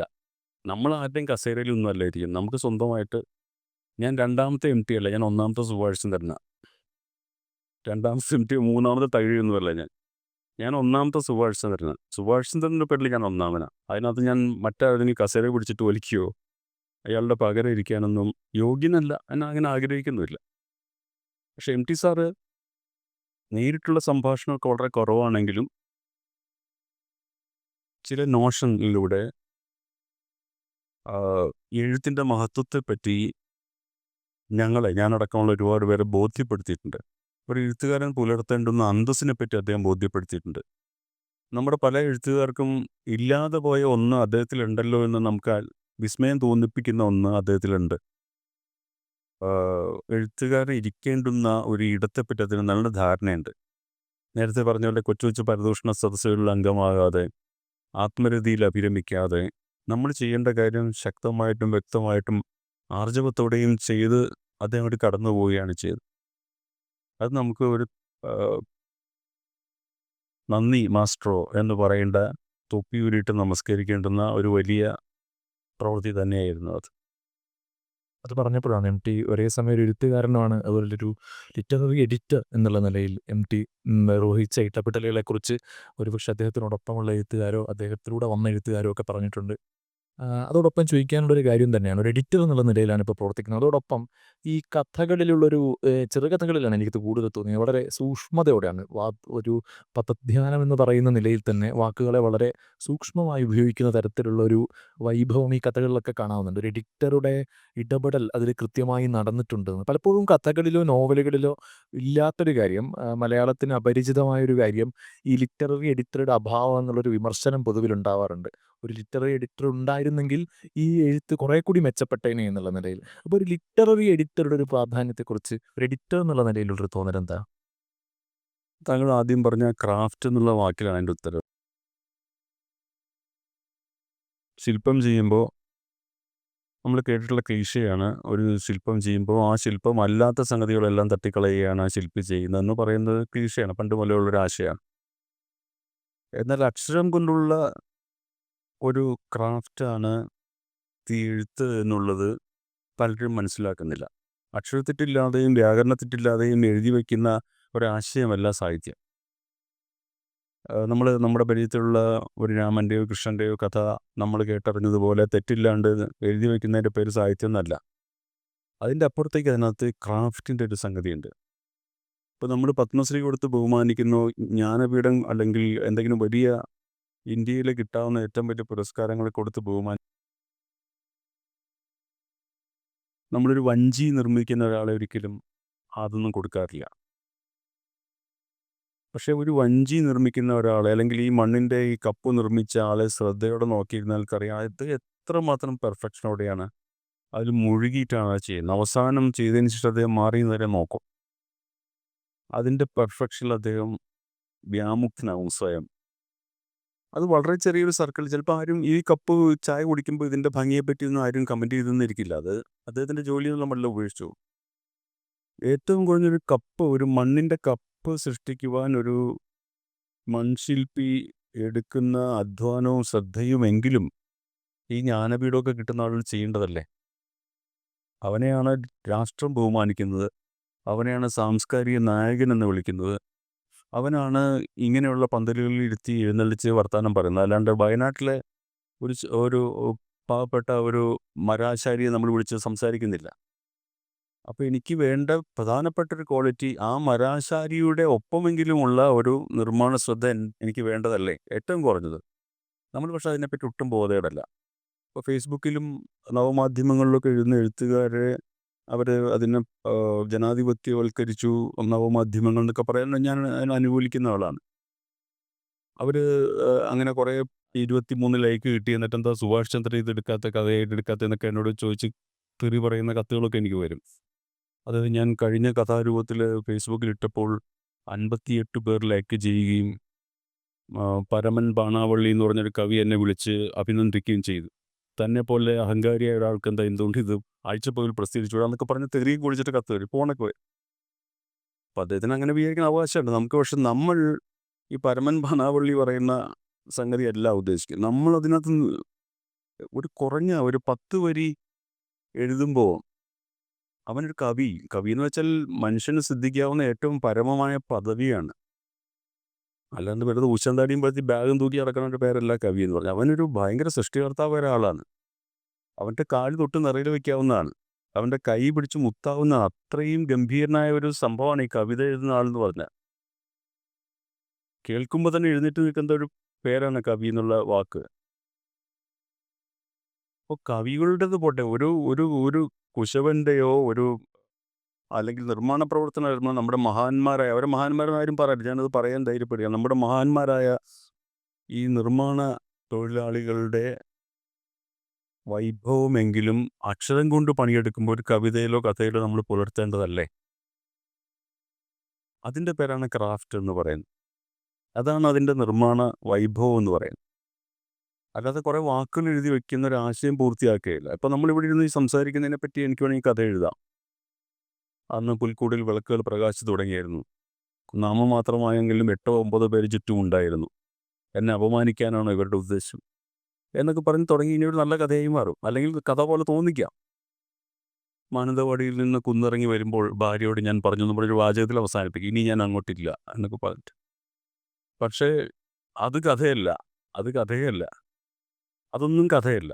കഥയിൽ നിങ്ങൾ പറഞ്ഞ പോലെ നേരത്തെ ജ്ഞാനസ്ഥാനത്തിൽ ഉപ്പിനെപ്പറ്റി പറഞ്ഞതുപോലെ, ഘടികാരം നിൽക്കുന്ന സമയത്തിലുള്ളതുപോലെ, അല്ലെങ്കിൽ മനുഷ്യനാമ, അല്ലെങ്കിൽ MTയുടെ, പത്മനാഭൻ്റെ, മാധവിക്കുട്ടിയുടെ, നമ്മൾ ബഹുമാനിക്കുന്ന എഴുത്തുകാരുടെ കഥകൾ വായിച്ച് അവസാനിപ്പിക്കുമ്പോൾ നമ്മുടെ ഉള്ളിൽ തെളിയുന്ന ആ വെളിച്ചമുണ്ടല്ലോ, അത്ഭുതകരമായ വെളിച്ചം വരും. നമ്മൾ അതിന് മുമ്പുള്ള നമ്മളല്ല, പിന്നീട് അത് വായിച്ചു തീരുമ്പോഴുള്ള നമ്മൾ അതിന് മുമ്പുള്ള നമ്മളല്ല. അങ്ങനെ നമ്മൾ തന്നെ നവീകരിക്കുന്ന, പുതുക്കി പണിയുന്ന ഓ എന്ന് പറയുന്ന ഒരു എലമെൻറ്റ്, ഒരു ഓ എലമെൻറ്റ് വേണം, ഒരു ഓ ഫാക്ടറി അതിനകത്ത് വേണം. അത് ഉണ്ടാക്കലാണ് സാഹിത്യം എന്ന് പറയും. പത്രാധിപർ എന്നുള്ള നിലയ്ക്ക് പത്രാധിപർ അല്ലെങ്കിൽ പോലും ഒരു എഡിറ്റർഷിപ്പ് പഠിച്ചപ്പോൾ, ഞാൻ ജേർണലിസം പഠിച്ച ആളാണ്, പക്ഷെ അത് ഞാൻ ജേർണലിസം പഠിക്കുന്നതിന് മുമ്പാണ് ഘടികാരം നിൽക്കുന്ന സമയം ഞാൻ എഴുതുന്നത്. ഈഡിപ്പസിൻ്റെ അമ്മ ജേർണലിസം 17 വയസ്സുള്ള പ്രീ ഡിഗ്രി പഠിക്കുമ്പോൾ എഴുതിയത്. പക്ഷെ അത് ജന്മനാ ഉള്ള ഒരു ക്രാഫ്റ്റ്. ഒരു മീൻ കുഞ്ഞിനെ ആരും നീന്താൻ പഠിപ്പിക്കേണ്ടതില്ലാത്തതുപോലെ ഒരു കലാകാരനിൽ, ഒരു സൃഷ്ടാവിൽ ജന്മനാ ഉള്ള ഒരു വാസനയായിട്ട് ഈ എഡിറ്റിംഗ്, ഈ ശില്പഭദ്രത എന്നുള്ള സംഗതി അടങ്ങിയിരിക്കും. അത് പിക്കാസോ പറഞ്ഞതാണ്. ചിലർ ഒരു സൂര്യനെ കുങ്കുമപ്പൊട്ടായിട്ട് വരയ്ക്കുന്നു, ചിലർ ഒരു കുങ്കുമപ്പൊട്ടിനെ സൂര്യനാക്കുന്നു എന്ന് പറയും. അതാണ് അതിൻ്റെ വ്യത്യാസം. വരയ്ക്കുന്നത് ഒരു കുങ്കുമപ്പൊട്ടാണ്, പക്ഷേ അത് ചിലർ വരയ്ക്കുമ്പോൾ ഒരു കുങ്കുമപ്പൊട്ട് മാത്രമാവുകയും ചിലർ വരയ്ക്കുമ്പോൾ സൂര്യനായി തീരുകയും ചെയ്യും. ആ ഒരു അവസാന മാസ്റ്റർ ടച്ച് എന്ന് പറയുന്ന സംഗതി ഏറ്റവും അധികം വേണ്ട ഒരു കലാരൂപമാണ് സാഹിത്യം. നിർഭാഗ്യവശാൽ നമ്മളത് മനസ്സിലാക്കിയിട്ടില്ല. നമ്മൾ ഈ നവമാധ്യമങ്ങളൊക്കെ വന്നപ്പോൾ എന്ത് ചെയ്യണമെന്ന് വെച്ചാൽ അങ്ങനെയൊന്നുമില്ല, കവിതയൊക്കെ എഴുതും എന്ന് പറയുന്ന മട്ടിൽ ആയിരിക്കുന്നുണ്ട്. അതൊരു രാജാവിനേക്കാൾ വലിയൊരു പോസ്റ്റാണത്, അല്ലെങ്കിൽ ചക്രവർത്തിയേക്കാൾ, പ്രൈം മിനിസ്റ്ററേക്കാൾ വലിയൊരു പദവിയാണ് ഈ കവിത്വം എന്ന് പറയുന്ന സംഗതി. അക്ഷരം കൊണ്ടുള്ള കല അറിയാവുന്ന ഒരു വലിയ പദവിയാണ് അത്.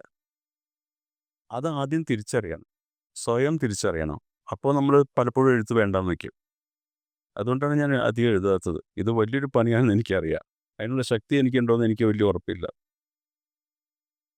നമ്മുടെ ഈ സംഭാഷണത്തിൻ്റെ സമയം ഏതാണ്ട് കഴിയാൻ പോവുകയാണ്. ഈ എഴുത്തിൽ പണിയുന്ന സ്മാരകങ്ങൾ എന്നുള്ള ഈ ഒരു ശീർഷകത്തിൽ പ്രധാനമായിട്ടും എഴുത്തിൻ്റെ ഒരു ക്രാഫ്റ്റ്മാൻഷിപ്പിനെ കുറിച്ച്, അല്ലെങ്കിൽ എഴുത്ത് എന്ന ഒരു കലയുടെ കരകൗശലത്തെക്കുറിച്ചാണ് പ്രധാനമായിട്ടും സംസാരിക്കാൻ ശ്രമിച്ചത്. ഇനി ഈ സെഷനിൽ സദസ്സിൻ്റെ ഊഴമാണ്. സുഭാഷചന്ദ്രനുമായിട്ട് സംവദിക്കാനുള്ള അവസരമാണ്. അതിനായിട്ട് സദസ്സിനെ ക്ഷണിക്കുന്നു. നമസ്കാരം. സുഭാഷേട്ടൻ എംടി സാറിനെ വായിക്കുമ്പോൾ നമ്മളിലൊരു എംടി ഉണ്ട് എന്ന് സാർ പറഞ്ഞു. അപ്പോൾ സുഭാഷേട്ടനെ മനുഷ്യനാമുഖം വായിക്കുമ്പോൾ എന്നിലൊരു സുഭാഷേട്ടൻ ഉണ്ട് എന്നുള്ളതിൽ ഞാൻ ഒരുപാട് അഭിമാനിക്കുന്നു. സാറിൻ്റെ ഈ പ്രഭാഷണങ്ങൾ പോലും ഒരു കവിതയായിട്ടാണ് ഞങ്ങൾക്ക് തോന്നിയിട്ടുള്ളത്. ഇത് ഇത്ര കാവ്യാത്മകമാക്കാൻ സാറിന് എങ്ങനെ കഴിയുന്നു? എൻ്റെ ഒരു ഒരു സംക്ഷിപ്ത പുസ്തകം ഇറക്കാൻ നിങ്ങൾ ആഗ്രഹിക്കുന്നു സാറിൻ്റെ പ്രസംഗങ്ങളുടെ. സംസാരം കവിതയായി പ്ലാൻ ചെയ്തിട്ടൊന്നും പറയുന്നതല്ല, അത് അറിയാതെ വരുന്നതാണ്. ചിലന്തികൾ നെയ്യുന്ന ചിലന്തി വലകളെപ്പറ്റി നാഷണൽ ജിയോഗ്രഫിക്കിൽ ഒരു ലേഖനം വന്നിരുന്നു. ഒരു 5-6 കൊല്ലം മുമ്പുണ്ട്, കോവിഡിന് മുമ്പാണ്. അവരതിനകത്തൊരു QR കോഡ് കൊടുത്തിരുന്നു, നാഷണൽ ജിയോഗ്രഫി. അപ്പോൾ അവരുടെ പുതിയ സയൻറ്റിഫിക് കണ്ടുപിടുത്തം എന്താ വെച്ചാൽ, ഈ ചിലന്തി വലകളുടെ ഓരോ സ്ട്രിങ്ങും ഒരു തന്ത്രിവാദ്യം പോലെ മുറുക്കിയിട്ടാണ് ചിലന്തി വയ്ക്കുന്നത്. അതിൻ്റെ നടുക്ക് ധ്യാനത്തിലിരിക്കുന്ന ചിലന്തിക്ക് ഏത് ഭാഗത്താണ് ഈ മറ്റേ ഇര വന്ന് വീഴുന്നതെന്ന് അതിൻ്റെ സ്വരസ്ഥാനങ്ങളിൽ നിന്നാണ് മനസ്സിലാക്കുന്നത്. അതായത് സ എന്നുള്ള സ്വരമാണെങ്കിൽ അത് തെക്ക് പുറത്താണെന്നറിയാം, ഗ എന്നാണെങ്കിൽ മറ്റെടുത്താണെന്നറിയാം. അങ്ങനെ അത് എന്നിട്ട് അതിൻ്റെ സംഗീതം അവർക്ക് നമ്മൾ ഞെട്ടിപ്പോകും. ഞാനത് എൻ്റെ മക്കളുടെ കയ്യിലുണ്ടെന്ന് ഞാനത് സേവ് ചെയ്ത് വെച്ചിട്ടുണ്ടായിരുന്നു. അതായത് ഒരു കൊതുക് വന്ന് ചിലന്തി വലയിൽ മുട്ടുമ്പോൾ അതവർ എന്താണ് പറയുക, ആംപ്ലിഫൈ ചെയ്തിട്ട് അതിൻ്റെ ശബ്ദം നമ്മളെ കേൾപ്പിക്കുകയാണ്. ശരിക്കും ഒരു സ്ട്രിങ് ഇൻസ്ട്രുമെൻ്റ് മുട്ടുന്ന പോലെയാണ്, രവിശങ്കർ സിതാറ് വായിക്കുന്ന പോലെ.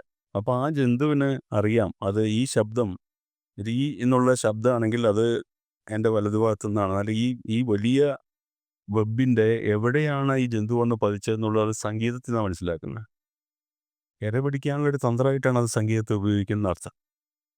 അതുപോലെ എഴുത്തുകാരൻ ഇങ്ങനെ തന്നെ താങ്കളെപ്പോലെ എൻ്റെ പേര് മറന്നുപോയി, ആ ഷഹീറിനെ പോലെ ഉള്ള ഇരകളെ കിട്ടാൻ വേണ്ടി ചെയ്യുന്ന ഒരു സൂത്രമാണത്. അത് അവിടെ നിന്നൊരു ശബ്ദം കേൾക്കുമ്പോൾ അറിയാം അത് ഷഹീർ അവിടെ എത്തിയിട്ടുണ്ടെന്ന് അറിയാം. അതുപോലെ സഹജമായിട്ടുള്ള ഒന്നാണ്, അത് കൃത്രിമമല്ല ഒട്ടും. ഇതിങ്ങനെ സംഗീതം ഉണ്ടാക്കണമെന്ന് വിചാരിച്ചിട്ട് ഈ ചിലന്തിയുടെ കഥ പറഞ്ഞത് വീട്ടിൽ നിന്ന് പ്ലാൻ ചെയ്ത് വന്നതല്ല. ഇത് കേട്ടപ്പോൾ പെട്ടെന്ന് തോന്നിയതാ. ഈ പ്രത്യേകിച്ച് ഇതിങ്ങനെ ഒരു ചിലന്തി വലയാണല്ലോ എന്ന് തോന്നിയപ്പോൾ, ഇതിൻ്റെ ഉള്ളിൽ ഞാൻ കുടുങ്ങിയിരിക്കുകയാണല്ലോ എന്ന് തോന്നിയപ്പോൾ വന്നൊരു സംഗതിയാണ്. അതിനുള്ളതൊന്നുമില്ല. എൻ്റെ പ്രഭാഷണം നല്ല ഗംഭീരന്മാരായ പ്രഭാഷകരുടെ പ്രഭാഷണം ഞാൻ കേട്ടുള്ളത് കൊണ്ട് ഞാൻ MAക്ക് ഫസ്റ്റ് റാങ്ക് മേടിച്ച ആളാണ്. MAക്ക് ഫസ്റ്റ് റാങ്ക് മേടിച്ച എല്ലാവരും ഉടനെ തന്നെ UGC എഴുതിയിട്ട് അധ്യാപകരാകും. പക്ഷെ എന്നെ പഠിപ്പിച്ചിട്ടുള്ള ഗംഭീരന്മാരുള്ള അധ്യാപകരെ പറ്റിയുള്ള ഓർമ്മ കൊണ്ടും ആദരം കൊണ്ടും അധ്യാപകനാവണ്ടെന്ന് എഴുതിയ ആളാണ് ഞാൻ. പിന്നെ പിന്നെ ഞാൻ പല കോളേജുകളിലും പ്രസംഗിക്കാൻ മുമ്പ് അവിടെ അധ്യാപകരുടെ സംസാരം കേൾക്കുമ്പോൾ എനിക്ക് തോന്നുന്നു യുവന്മാരെക്കാൾ ഭേദമാണ് ഞാൻ വെറുതെ എൻ്റെ ജീവിതം തുലച്ചല്ലോ എന്ന് വിചാരിക്കും. അതുപോലെ പ്രഭാഷണങ്ങൾ ഒരുപാട് കേട്ടിട്ടുള്ളതുകൊണ്ട് നല്ല പ്രഭാഷണം എന്താണെന്ന് അറിയാവുന്നതുകൊണ്ട് എൻ്റെ പ്രഭാഷണം അത്ര ഗംഭീരമാണെന്ന് ഞാൻ വിചാരിക്കുന്നില്ല. പിന്നെ അത് ഷഹീറിൻ്റെ സ്നേഹം കൊണ്ട് തോന്നുന്നതാണ്. നമുക്ക് സ്നേഹം തോന്നിയാൽ നമ്മുടെ അച്ഛനെയും അമ്മയൊക്കെ സുന്ദരനായിട്ട് തോന്നുമില്ലേ? അതുപോലെ ഒരു സംഗതിയാണ്. അവർ ചിലപ്പോൾ അത്ര ഭംഗിയുള്ള ആളുകളൊന്നും ആയിരിക്കില്ല, പക്ഷെ നമുക്ക് സ്നേഹമുള്ളത് കൊണ്ട് അവരാണ് ലോകത്തിലെ ഏറ്റവും സുന്ദരനും സുന്ദരിയും തോന്നും. സാറ് വാർദ്ധക്യം സ്വയം ഏറ്റെടുക്കരുത്, പൂവനെ ഭരിക്കരുത്, സ്വയം വാർദ്ധക്യം ഭരിക്കരുത്. നിങ്ങൾ ആഗ്രഹിക്കുന്നില്ല അത്. സർ നമസ്കാരം. സർ, ഭയം ഒരു വലിയ വികാരമാണ്. സാറുടെ എഴുത്തിനെ ഏതെങ്കിലും തരത്തിൽ അനുകൂലമായോ പ്രതികൂലമായോ ഭയം എപ്പോഴെങ്കിലും എവിടെയെങ്കിലും ബാധിച്ചിട്ടുണ്ടോ എന്നറിയാൻ വേണ്ടി. ഉസൈൻ ബോൾട്ട് എന്ന് പറയുന്ന അതിഗംഭീരനായ സ്പ്രിൻറ്റർ നിങ്ങൾക്ക് അറിയാമായിരിക്കും. ഇപ്പോൾ ഏറ്റവും കൂടുതൽ വേഗത്തിൽ ഓടിയിരുന്ന ഒരാളാണ്. ഇപ്പോൾ അതിനുശേഷം വേറെ റെക്കോർഡ് വന്നതാണ്. ഉസൈൻ ബോൾട്ട് എന്തുകൊണ്ടാണ് അത്രയും സ്പീഡിൽ ഓടാൻ താങ്കൾക്ക് കഴിയുന്നതെന്ന് ചോദ്യത്തിൻ്റെ ഉത്തരം പറയുന്നത് പ്രധാനപ്പെട്ട ഒരു ചോദ്യമാണ്. അദ്ദേഹം പറയുന്നത് ഈ സ്റ്റാർട്ടിങ് പോയിന്റിൽ നിൽക്കുമ്പോൾ വെടിമുഴങ്ങിയ ശബ്ദം കേട്ട ഉടനെ എന്നേക്കാൾ ശക്തനും ക്രൂരനുമായ ഒരു ജന്തു എന്നെ പിന്നിൽ ഓടിക്കുന്നു എന്നൊരു തോന്നൽ എൻ്റെ കയ്യിൽ വരും. അപ്പോൾ അതിൽ നിന്ന് രക്ഷപ്പെടാൻ വേണ്ടി ഞാൻ പരക്കം പായുന്നതാണ് അവർ. ഭയം ആണ് പുള്ളിയെ ഓടിക്കുന്നതാണ്. ഈ ഭയത്തിൽ നിന്നുള്ള രക്ഷ എന്ന് പറയുന്നത് എഴുതിയിട്ടൊരു പ്രധാനപ്പെട്ട സംഗതി. സത്യത്തിൽ സാഹിത്യം അഭയം ആവുന്നത് അങ്ങനെയാണ്. മനുഷ്യരാശിക്ക് ഒരു അഭയം ആവുന്നത്, അഭയം എന്നുള്ള വാക്കിൽ അക്ഷരാർത്ഥത്തിൽ ഈ ഭയത്തിൻ്റെ നിരോധനമാണ് അഭയം എന്നുള്ള വാക്ക്. സാഹിത്യം നമുക്കൊരു അഭയമായി മാറുന്നത് അത് നമ്മുടെ ജന്തു സഹജവും മനുഷ്യ സഹജവും കാലസഹജവുമായിട്ടുള്ള ഒട്ടേറെ ഭയങ്ങളിൽ നിന്ന് നമുക്ക് മുക്തി തരുന്നത് കൊണ്ടാണ്. അപ്പോൾ വായനക്കാരൻ അനുഭവിക്കുന്ന ആ അഭയത്തെ ആദ്യം എഴുത്തുകാരൻ അഡ്രസ്സ് ചെയ്യേണ്ടതുണ്ട്. നമ്മളതിലൂടെ കടന്നു പോയാൽ മാത്രമേ നമ്മുടെ വായനക്കാരനെ ഈ അഭയത്തിലേക്ക് എത്തിക്കാൻ പറ്റുള്ളൂ. അതുകൊണ്ട് ഭയം അതിൻ്റെ തീക്കനൽ പോലുള്ള നാക്കുകൊണ്ട് നരേന്ദ്രൻ്റെ നട്ടലിൽ നക്കി എന്ന് ഞാനൊരു കഥയിൽ, അത് താങ്കൾ വായിച്ചിട്ടുണ്ടെന്ന് ഞാൻ കരുതുന്നു. ഇല്ലെങ്കിൽ പർദീസ നഷ്ടം എന്ന് പറഞ്ഞ കഥയുടെ അവസാന വാചകം അതാണ്. ഗർഭപാത്രം കളഞ്ഞു പോകുന്ന മകൻ അമ്മയുടെ ഗർഭപാത്രം ബയോപ്സിക്ക് കൊണ്ടുപോകുമ്പോൾ ഒരു പാർട്ടി ജാഥയുടെ, കൃത്യമായിട്ട് പറഞ്ഞാൽ കമ്മ്യൂണിസ്റ്റ് പാർട്ടി ജാഥയുടെ തിരക്കിൽപ്പെട്ടിട്ട് അവൻ്റെ കയ്യിൽ നിന്ന് ആ ബയോപ്സിക്ക് കൊണ്ടുപോയി ആ പാത്രം നഷ്ടപ്പെട്ടു പോകുന്നതിൻ്റെ കഥയാണ്. അപ്പോൾ പാത്രമില്ലാതെ ഇവൻ ആൾക്കൂട്ടത്തിലേക്ക് ഇറങ്ങുമ്പോൾ അരക്ഷിതമായ ആൾക്കൂട്ടത്തിൻ്റെ തള്ളയില്ലായ്മയിലേക്ക് നരേന്ദ്രൻ ഇറങ്ങി. എന്നിട്ട് അതിൻ്റെ അവസാന വരി ഭയം അതിൻ്റെ തീക്കനൽ പോലുള്ള നാക്കുകൊണ്ട് നരേന്ദ്രൻ്റെ നട്ടലിൽ നക്കിയെന്നാണ്. അന്ന് നരേന്ദ്രൻ എന്നുള്ള പേരൊരാൾ ഇന്ത്യയുടെ പ്രധാനമന്ത്രിയൊന്നും ആയിട്ടില്ല എന്ന് കൂടി നിങ്ങൾ മനസ്സിലാക്കണം. ആൾക്കൂട്ടം ഒരിക്കൽ നക്കും എന്ന് ഒരുപക്ഷെ 25 വർഷം മുമ്പ് എഴുതി വെച്ച. സർ നമസ്കാരം. ആദ്യം ഒരു അഭിനന്ദനാണ്. സാധാരണ ഇത് ഇത്തരം ഒരു സെഷനുകളെ വളരെ മനോഹരമാക്കുന്നത് അത് മോഡറേറ്റ് ചെയ്യുന്ന ആളാണ്. ഇവിടെ കൃഷ്ണ സാറ് വളരെ മനോഹരമായിട്ട് ചില ചോദ്യങ്ങൾ ഉന്നയിക്കുകയും അതിന് റെസ്പോണ്ട് ചെയ്യുകയും ചെയ്തു. എനിക്ക് തോന്നി ഇവിടെ നടന്ന പല സെഷനുകളും ഞങ്ങൾ ഒബ്സർവ് ചെയ്തിരുന്നു. നല്ല മോഡറേറ്റർ എന്നുള്ളൊരു അഭിപ്രായം കൂടി വ്യക്തിപരമായിട്ട് അറിയിക്കാൻ ആഗ്രഹിക്കുകയാണ്. എൻ്റെ ചോദ്യം ഇതാണ്. സാർ, പ്രത്യേകിച്ച് വയനാട്ടിൽ നിന്നാണ് നമ്മുടെ ഈ ഫെസ്റ്റിവൽ സംഘടിപ്പിക്കപ്പെടുന്നത്. സാറെ പോലെയുള്ള ആളുകൾ ഗോത്രവർഗ ജീവിതത്തിൻ്റെ പശ്ചാത്തലത്തിൽ ഏതെങ്കിലും എഴുത്ത് മനസ്സിലുണ്ടോ, പ്ലാൻ ചെയ്യുന്നുണ്ടോ എന്നുള്ളതാണ് ചോദ്യം. എന്നെപ്പോലെ ഒരാൾക്ക് ഗോത്രവർഗ എഴുത്തിനെ പിൻപറ്റുവാനുള്ള ശക്തിയില്ല എന്നാണ് ഞാൻ വിചാരിക്കുന്നത്. അത്രയും റോ ആയിട്ടുള്ള ഒരു എലമെൻ്റ് അവരുടെ ജീവിതത്തിലുണ്ട്. നമ്മൾ ഉപയോഗിക്കുന്ന പെട്രോള് ശുദ്ധീകരിച്ച പെട്രോളാണ്. പക്ഷെ പെട്രോളിയം എന്ന് പറയുന്ന അതിൻ്റെ റോ ഒരു സംഗതിയാണ്. ജീവിതത്തിൻ്റെ സമസ്ത സൗന്ദര്യത്തോടെയും ശക്തിയോടെയുമുള്ള ഒരു ആവിഷ്കാരമാണ് അവർ ഗോത്രം അവരുടെ ജീവിതത്തിൽ നിറവേറ്റുന്നത്. നമ്മൾ മലിനമാക്കപ്പെട്ടു പോയ ആളുകളാണ്. നമ്മൾ ഈ സ്കൂളിൽ പഠിച്ചും കോളേജിൽ പഠിച്ചും സാഹിത്യം വായിച്ചും സംസ്കാരത്തെപ്പറ്റി വിചിന്തനം ചെയ്തുമൊക്കെ നമ്മൾ, അതുകൊണ്ടാണ് ബെർണാഡ് ഷാ പറഞ്ഞത്, ഞാൻ 5 വയസ്സിൽ എന്നെ സ്കൂളിൽ ചേർത്തപ്പോൾ എൻ്റെ വിദ്യാഭ്യാസം നിലച്ചു എന്ന് ബെർണാഡ് ഷാ പറഞ്ഞതാണ്. പക്ഷെ ഗോത്രവർഗത്തിൻ്റെ വിദ്യാഭ്യാസം നിലച്ചില്ല. അവരിപ്പോഴും അതിനകത്ത് ഈ പ്രകൃതിയിലും ഭൂമിയിലും ആണ്ടുമുങ്ങി ജീവിക്കുന്ന ഒരു വിഭാഗമാണ്. അവരുടെ സൗന്ദര്യാനുഭവത്തെ പിടിച്ചെടുക്കാനുള്ള ശക്തി എനിക്കുണ്ടെന്ന് എനിക്ക് തോന്നിയിട്ടില്ല. ഞാനിങ്ങനെ സാമ്പ്രദായികമായ സംഗതികളൊക്കെ എഴുതി അങ്ങോട്ട് മരിച്ചു പോകുന്നാണ് തോന്നുന്നത്. എനിക്ക് ആഗ്രഹമുണ്ട്. താങ്കൾ പറഞ്ഞതൊരു വലിയ കാര്യമാണ്. പ്രത്യേകിച്ചും വത്സല ടീച്ചറിൻ്റെ നെല്ലൊക്കെ വായിച്ചപ്പോൾ എനിക്ക് തോന്നി, വത്സല ടീച്ചർ നഗരത്തിൽ നിന്ന് വന്നിട്ട് പോലും അത് ശക്തമായിട്ട് പിടിച്ചെടുക്കാൻ നെല്ലൊക്കെ ഇപ്പോൾ വായിക്കുമ്പോൾ രോമാഞ്ചം ഉണ്ടാവും ശരിക്കും. അവർക്കൊരു വലിയ ആദരം നമ്മൾ ഈ സമയത്ത് കൊടുക്കുന്നു. അധികം ശ്രദ്ധിക്കപ്പെട്ടില്ലാത്ത നമ്മളങ്ങനെ പൊതുധാരയിൽ എപ്പോഴും പറയാത്തൊരു പേരാണെങ്കിലും നെല്ല് ഇപ്പോൾ വായിച്ചാൽ നമുക്ക് ഈ താങ്കൾ പറഞ്ഞ ഈ ആദരത്തിൻ്റെ ഒരു സംഗതി ഉണ്ടാവും. കാരണം അത് പുറമെ നിന്ന് മാത്രം നോക്കി കണ്ടിട്ടുള്ള ഒരാളുള്ളൂ. അതും ഒരു സ്ത്രീ എന്നുള്ളത് വില കുറച്ച് പറയുകയല്ല. സ്ത്രീയാണ് കൂടുതൽ വലിയ മനുഷ്യൻ എഴുതിയ ആളാണ് ഞാൻ, അതുകൊണ്ട് ധൈര്യത്തോടെ പറയുക. അതിനെത്ര ഗംഭീരമായിട്ടാണ് അത് ആവഹിച്ചെടുത്ത് ഭാഷയിൽ കൊണ്ടുവന്നെന്നുള്ളത് നമുക്ക് ബഹുമാനം തോന്നുന്ന കാര്യം. അത്രയ്ക്കുള്ള ഒരു ശക്തി എനിക്ക് ഉണ്ടോ എന്ന് എനിക്ക് ഉറപ്പില്ല. എനിക്ക് എഴുതുന്ന സമയത്ത് മാത്രമാണ് ഞാനൊരു എഴുത്തുകാരൻ, അല്ലാത്ത സമയത്തൊക്കെ ഞാൻ സാധാരണ മനുഷ്യനാണ്. ഇനി അങ്ങനെ എഴുതാനിരിക്കുമ്പോൾ ശക്തി കയറുന്ന സമയത്ത് ബോധം ആവേശിക്കുമ്പോൾ ചിലപ്പോൾ തോന്നിയാൽ അങ്ങനെ എഴുതാം. എൻ്റെ മനസ്സിൽ താങ്കളിപ്പോൾ പറഞ്ഞപ്പോൾ എൻ്റെ മനസ്സിൽ എൻ്റെ മക്കൾക്കറിയാം ഉത്തരേന്ത്യൻ ഗോത്രവർഗത്തിൻ്റെ ഒരു കഥ ഞാൻ പകുതിയോളമൊക്കെ മനസ്സിലെഴുതി എൻ്റെ മനസ്സിലുണ്ട്. ഒരു പക്ഷേ ഒരു നല്ല കഥയായിരിക്കും എന്ന് എനിക്ക് തോന്നാറുണ്ട്. അത് ഞാൻ ശ്രമിക്കാം. സർ നമസ്കാരം. ഇത്രയും നേരം ഞങ്ങൾ സുഭാഷ് ചന്ദ്രൻ എന്ന ഒരു എഴുത്തുകാരനെയാണ് കേട്ടത്. സുഭാഷ് ചന്ദ്രൻ എന്ന വായനക്കാരൻ എന്ന നിലയിൽ സാറിൻ്റെ ഈ എഴുത്തിൻ്റെ നാൾവഴികളിൽ സാറിനെ എഴുത്തിലേക്ക് നയിച്ച മറ്റെഴുത്തുകാരാരൊക്കെയാണ് എന്നുള്ളതാണ്. രണ്ടാമത്തെ ചോദ്യം, സാറ് സംസാരിക്കുമ്പോഴാണെങ്കിലും എഴുത്തിലാണെങ്കിലും ഈ സയൻസും സാഹിത്യവും എന്ന് പറയുന്നത് പലപ്പോഴും ഒരു വിയേർഡായിട്ടുള്ള കോമ്പിനേഷനാണ്. അപ്പോൾ സാറ് പ്രപഞ്ചത്തിന്റെ ഒരേ മൈന്യൂട്ട് ആയിട്ടുള്ള കാര്യങ്ങൾക്ക് പിന്നിലെ സയൻസിനെ കുറിച്ച് എഴുത്തിലാണെങ്കിലും പറയുമ്പോഴാണെങ്കിലും ഇപ്പം എല്ലാവരും ശ്രദ്ധിച്ചിട്ടുണ്ടാവും. അപ്പം ആ ഒരു കോമ്പിനേഷനിലേക്ക് എത്തിയത് സാറ് പറഞ്ഞതുപോലെ പ്രീ ഡിഗ്രിയിലെ സെക്കൻഡ് ഗ്രൂപ്പിൽ നിന്നാണോ, അതോ ഈ ഒരു സയന്റിഫിക് ആയിട്ടുള്ള കാര്യങ്ങളെക്കുറിച്ച് അറിയാനുള്ള ത്വര ആദ്യം മുതലേ ഉണ്ടോ? നല്ല 2 ചോദ്യങ്ങളാണ്. എന്താ പേര് പറഞ്ഞേ? അഞ്ജലി. ഞാൻ സയൻസിനെ പറ്റി ആദ്യം പറയാം. ദൈവത്തിൻ്റെ ശാസ്ത്രീയ നാമമാണ് സയൻസ് എന്നാണ് ഞാൻ വിചാരിക്കുന്നത്. മനസ്സിലാക്കുന്ന വേറെ രീതിയിലാണെന്ന് മാത്രമേ ഉള്ളൂ. നമ്മൾ ഇന്നത്തെ 21-ാം നൂറ്റാണ്ടിൽ ഈ ഡേറ്റിലിരുന്ന് സംസാരിക്കുന്ന ഒരു എഴുത്തുകാരൻ നല്ല ശാസ്ത്രാവബോധമുള്ള ഒരാളായിരിക്കണം എന്നാണ് ഞാൻ കരുതുന്നത്. ഞാൻ ദൈവത്തെ ബഹുമാനിക്കുന്ന ഒരാളാണ്. അതിന് കാരണം മനുഷ്യൻ സൃഷ്ടിച്ച ഏറ്റവും ഗംഭീരമായൊരു കൽപ്പനയാണ് ദൈവം എന്നുള്ളത് മാത്രമാണ്. അല്ല, ദൈവം ഉണ്ടായിട്ടല്ല. നമ്മുടെ സർഗാത്മകരായ എഴുത്തുകാർ, സംഗീതജ്ഞർ, കലാകാരന്മാർ എല്ലാവരും കൂടി ചേർന്നുണ്ടാക്കിയ ഏറ്റവും ഗംഭീരമായിട്ടുള്ള ഒരു സങ്കല്പമാണ് ദൈവം. ചെകുത്താനും അതെ, അതുപോലെ തന്നെ. ചെകുത്താനും നമ്മൾ സൃഷ്ടിച്ച അതിഗംഭീരമായൊരു ആശയമാണ്. ഒരുപാട് സംഗീതജ്ഞർ ദൈവാനുഭൂതി ഉണ്ടാക്കാൻ വേണ്ടിയിട്ട് ദൈവത്തിൻ്റെ എഫക്റ്റുള്ള സംഗീതം സൃഷ്ടിച്ചു ലോകത്ത്. ഒരുപാട് ശില്പികൾ ദൈവങ്ങളുടെ രൂപങ്ങൾ കുത്തിവയ്ക്കാൻ ശ്രമിച്ചു. ആരാധനാലയങ്ങൾ അതിഗംഭീരമായിട്ടുണ്ടാക്കി. ഒരുപാട് എഴുത്തുകാർ ദൈവങ്ങളുടെ മനുഷ്യാവതാരങ്ങളെയൊക്കെ പറ്റിയും ദൈവത്തെ പറ്റി തന്നെയും സങ്കല്പിച്ച് ഒരുപാട് വാക്കുകൾ കൊണ്ട് അതിനെ വർണ്ണിക്കാൻ ശ്രമിച്ചു. അങ്ങനെ മനുഷ്യൻ എന്ന് പറഞ്ഞാൽ ജന്തു മാത്രം. പശുവിനും ഇതിന് പങ്കില്ല. പൂച്ചയും പറ്റിയൊന്നും അങ്ങനെ ദൈവത്തെപ്പറ്റി ഓർത്ത് സമയം കളയാറില്ല. സയൻസിനെ പറ്റിയും അവർ ഓർക്കാറില്ല.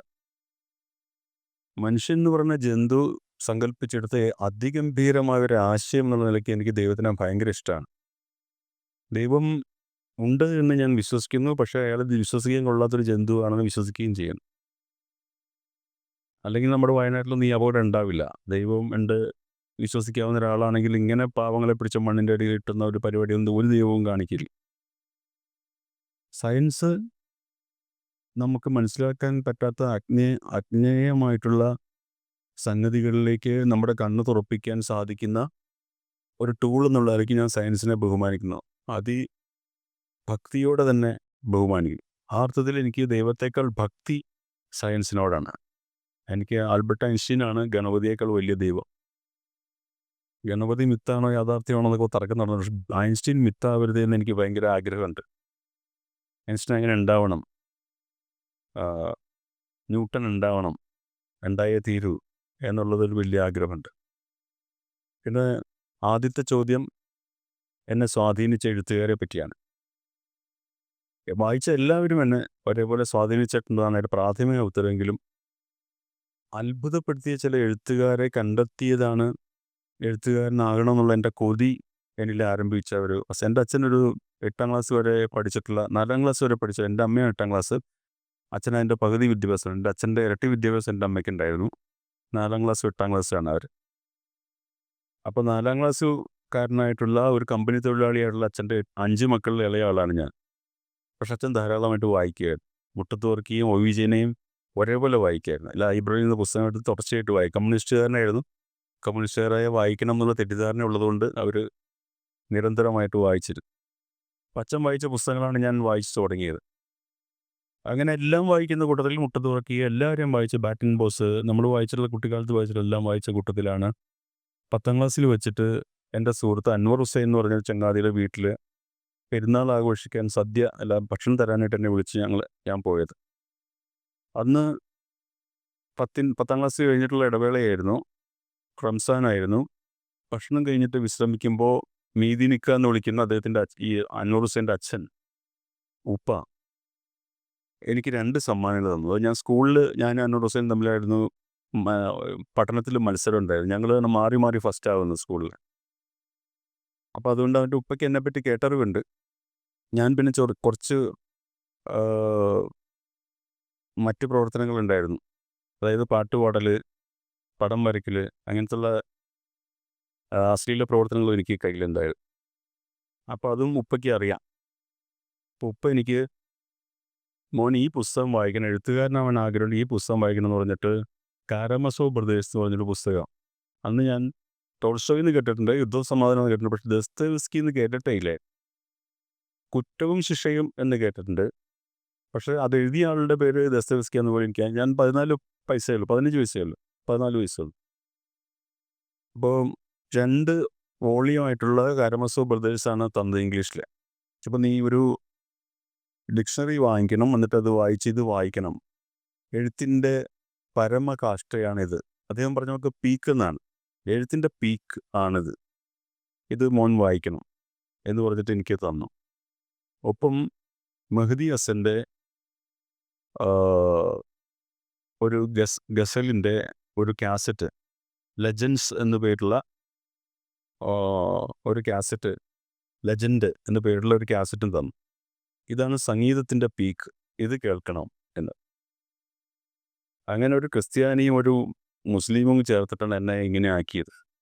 മെഹ്ദി ഹസൻ എന്ന് പറയുന്ന ഒരു മുസ്ലിം ഗായകനും ദസ്തേവ്സ്കി എന്ന് പറയുന്ന ഒരു ക്രിസ്ത്യൻ എഴുത്തുകാരനും കൂടിയാണ് എന്നെ സൃഷ്ടിച്ചത്. അത് രണ്ടും ഞാൻ കഷ്ടപ്പെട്ട് അതിൻ്റെ ഹരിശ്രീ ആരംഭിക്കുന്ന അതേ സന്ദിഗ്ധതയുടെയും ഉദ്വിഗ്നതയുടെയും അത് കേട്ടു തുടങ്ങിയപ്പോഴാണ് എനിക്ക് എഴുത്തുകാരനാകണമെന്നും പാട്ടുകാരനാവണമെന്നുള്ള ആഗ്രഹം ഉണ്ടായത്. കാരണം ഇതാണ് ഇതിൻ്റെ പീക്കെങ്കിൽ അവിടെ ഒന്ന് ചെന്ന് തുടരണം എന്നൊരു ആഗ്രഹം എനിക്കുണ്ട്. ഞാൻ പാടാനൊക്കെ നോക്കി, പക്ഷേ പടുപാട്ടായിട്ട് അവസാനിച്ചു.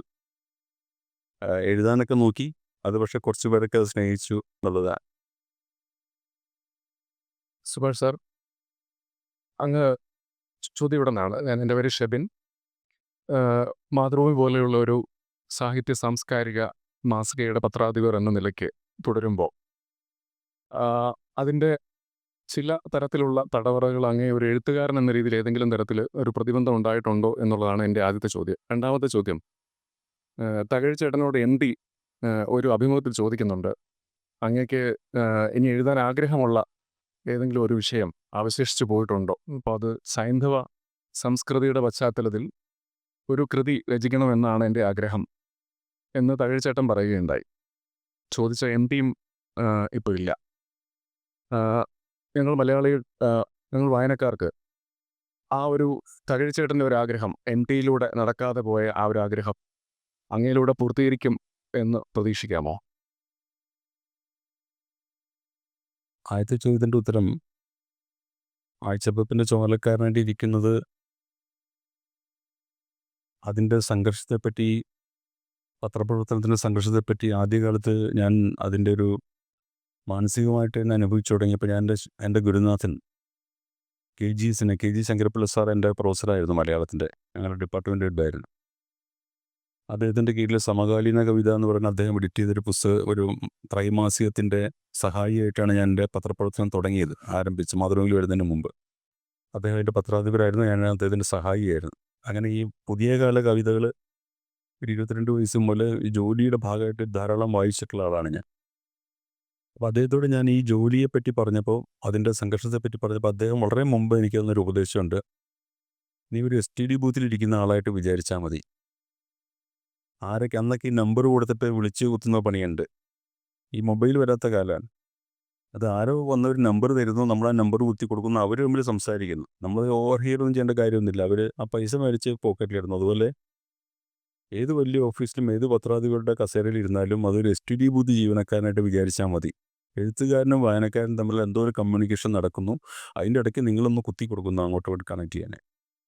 അത് എൻ്റെ ടെൻഷനുകളെ കുറേ ദൂരീകരിച്ചിട്ടുണ്ട്. ഞാൻ ഇപ്പോഴും വിചാരിക്കുന്ന ഞാൻ STD ബൂത്തിൽ ഇരിക്കുകയാണെന്നാൽ ആരൊക്കെ തമ്മിൽ സംസാരിക്കുന്നു, ഞാൻ ആ കൃത്യമായ നമ്പറുകളിലേക്ക് അവർ എത്തിച്ചു കൊടുക്കണമെന്ന് മാത്രം.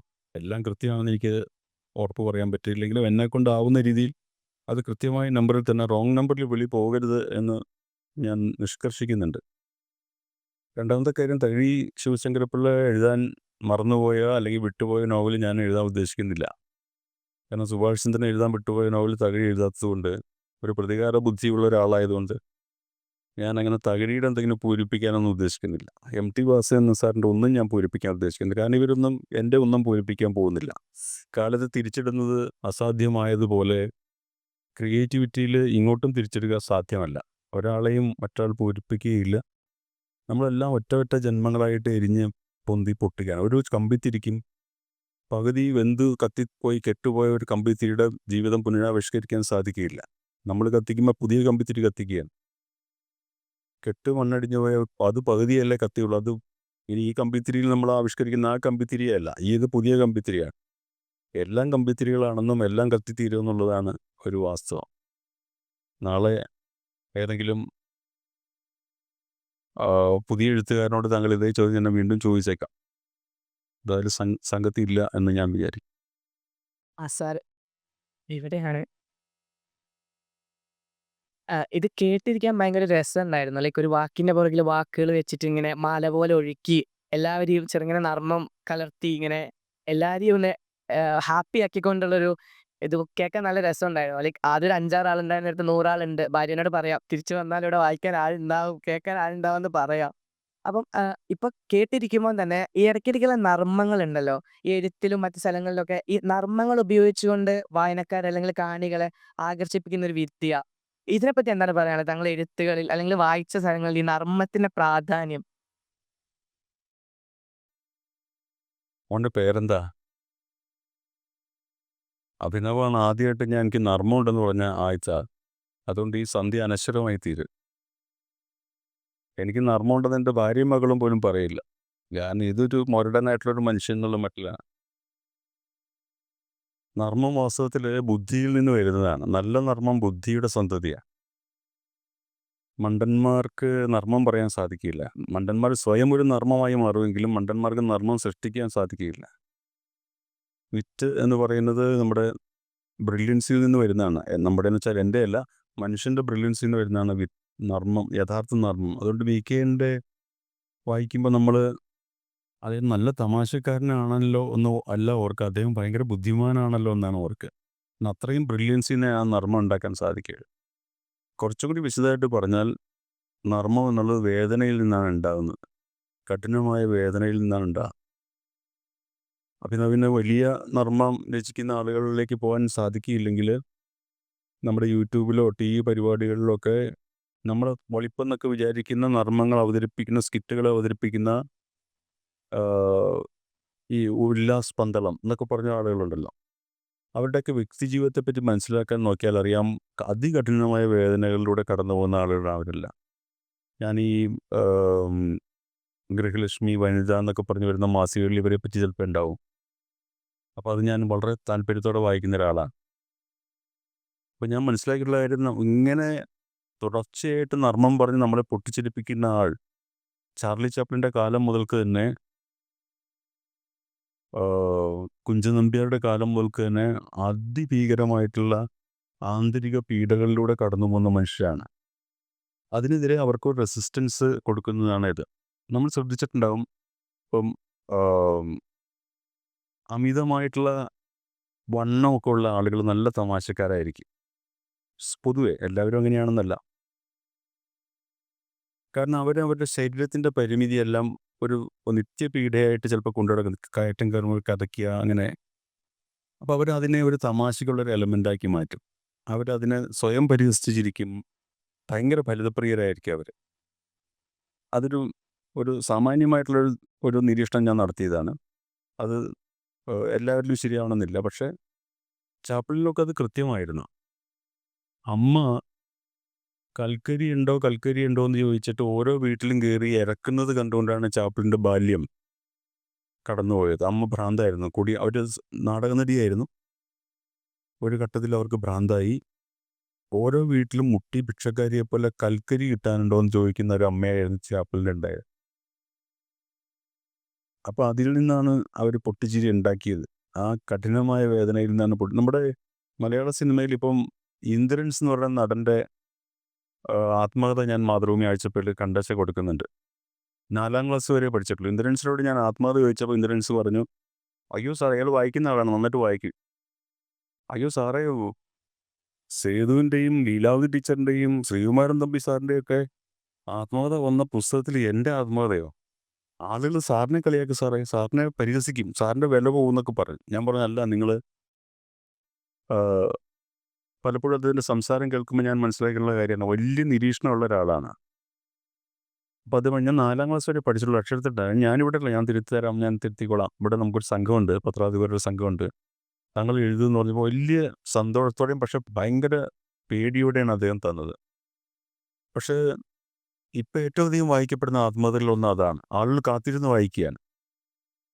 കുട്ടിക്കാലത്ത് നമ്മൾ ഇന്ദ്രൻസിൻ്റെ ആത്മകഥ എന്ന് പറയുമ്പോൾ സാധാരണക്കാർ എന്തെങ്കിലും തമാശ കിട്ടുമെന്ന് വെച്ചിട്ട്, പക്ഷെ മുഴുവൻ സങ്കടമാണ് പറയുന്നത്. ഓരോ ദിവസവും കടന്നുപോയ സങ്കടത്തെപ്പറ്റി മാത്രമാണ് എഴുതുന്നത്. അതെനിക്ക് അറിയാമായിരുന്നു. അത് തന്നെയായിരിക്കും എഴുതാൻ പോകുന്നത് എനിക്ക് അറിയാമായിരുന്നു. കാരണം ഇങ്ങനെ കൊടക്കമ്പി എന്ന് പേര് വിളിച്ചാൽ ചിരിപ്പിക്കുന്ന ഒരാൾ ഈ ബോഡി ഷെയ്മിംഗ് ഒക്കെ വരുന്നതിന് മുമ്പ് നമ്മുടെ എത്രയോ സിനിമയിൽ അദ്ദേഹത്തെ കൊടക്കമ്പി എന്ന് വിളിച്ചിട്ട് കളിയാക്കിയിരുന്നു. അത് കേട്ട് അദ്ദേഹം തന്നെ ഒരു ചിരിക്ക് വിധേയനായി നിന്നു കൊടുക്കുന്ന ഒരാളിൽ നിന്ന് അത് ഉണ്ടാകുമെന്ന് എനിക്ക് അറിയാമായിരുന്നു. അപ്പോൾ ഞാൻ പറയുന്ന എന്തെങ്കിലും തമാശ തോന്നിക്കഴിഞ്ഞാൽ എൻ്റെ ദുഃഖം ആണ് എന്ന് മാത്രം വിചാരിച്ചാൽ മതി.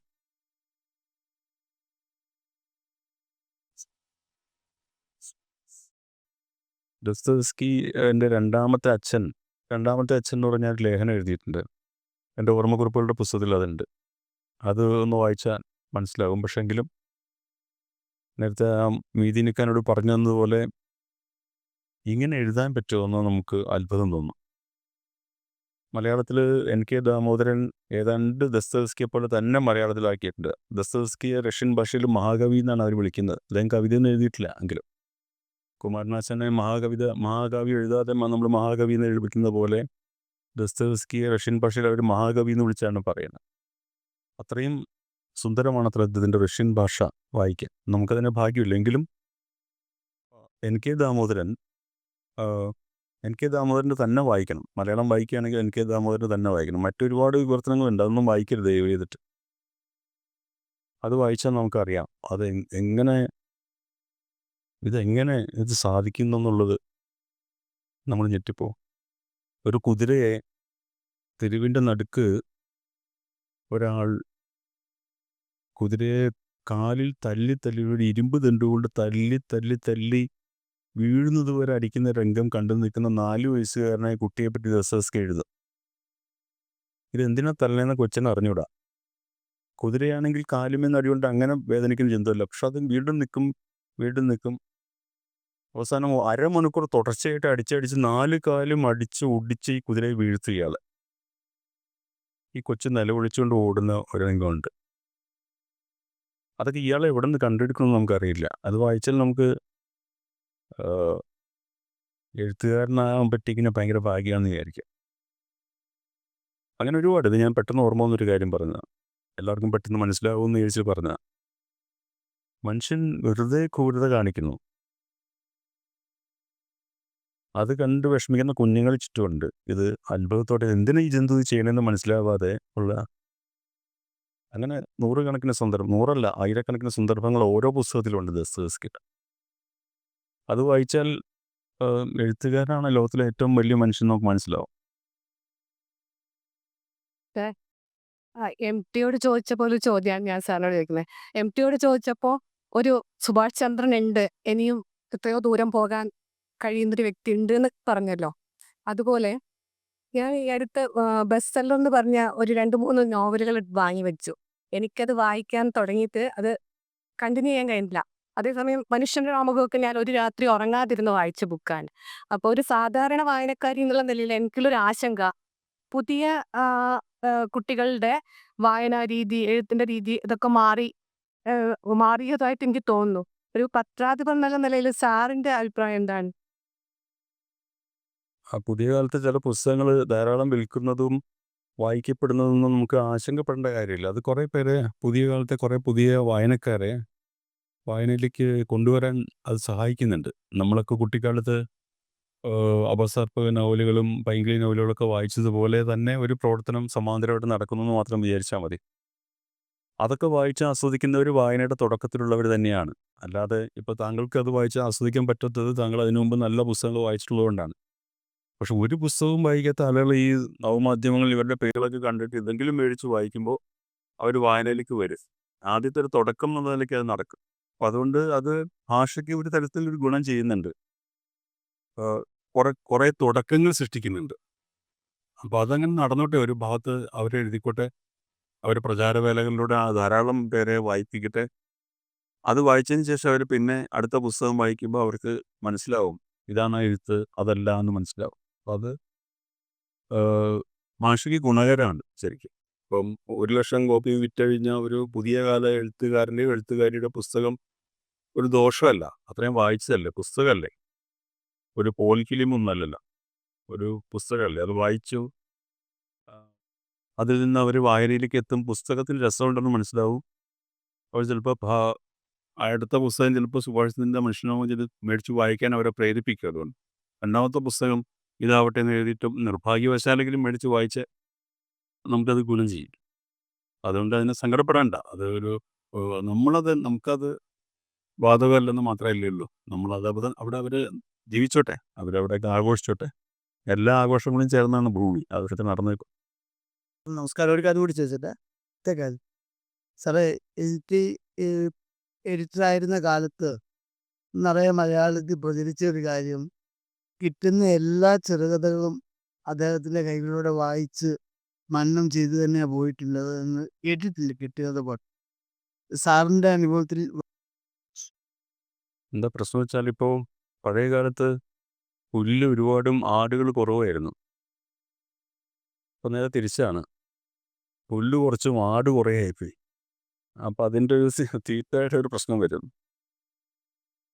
പക്ഷെ അതിനെ മറികടക്കുന്ന സാങ്കേതിക വിദ്യകൾ നമുക്കുള്ളത് കൊണ്ട് നമുക്കതിനെ ഒരു പരിധിവരെ പറ്റും. പ്രധാനപ്പെട്ട കാര്യം എഴുത്തിൻ്റെ എണ്ണം കൂടി എന്നുള്ളതാണ്. താങ്കൾ പറഞ്ഞ ആശങ്ക ഇതാണ്. ഒരുപാട് പേര് കഥ എഴുതുന്നു, കവിത എഴുതുന്നു, നോവൽ എഴുതുന്നു ഒക്കെ അയച്ചു കിട്ടുന്നു. പക്ഷേ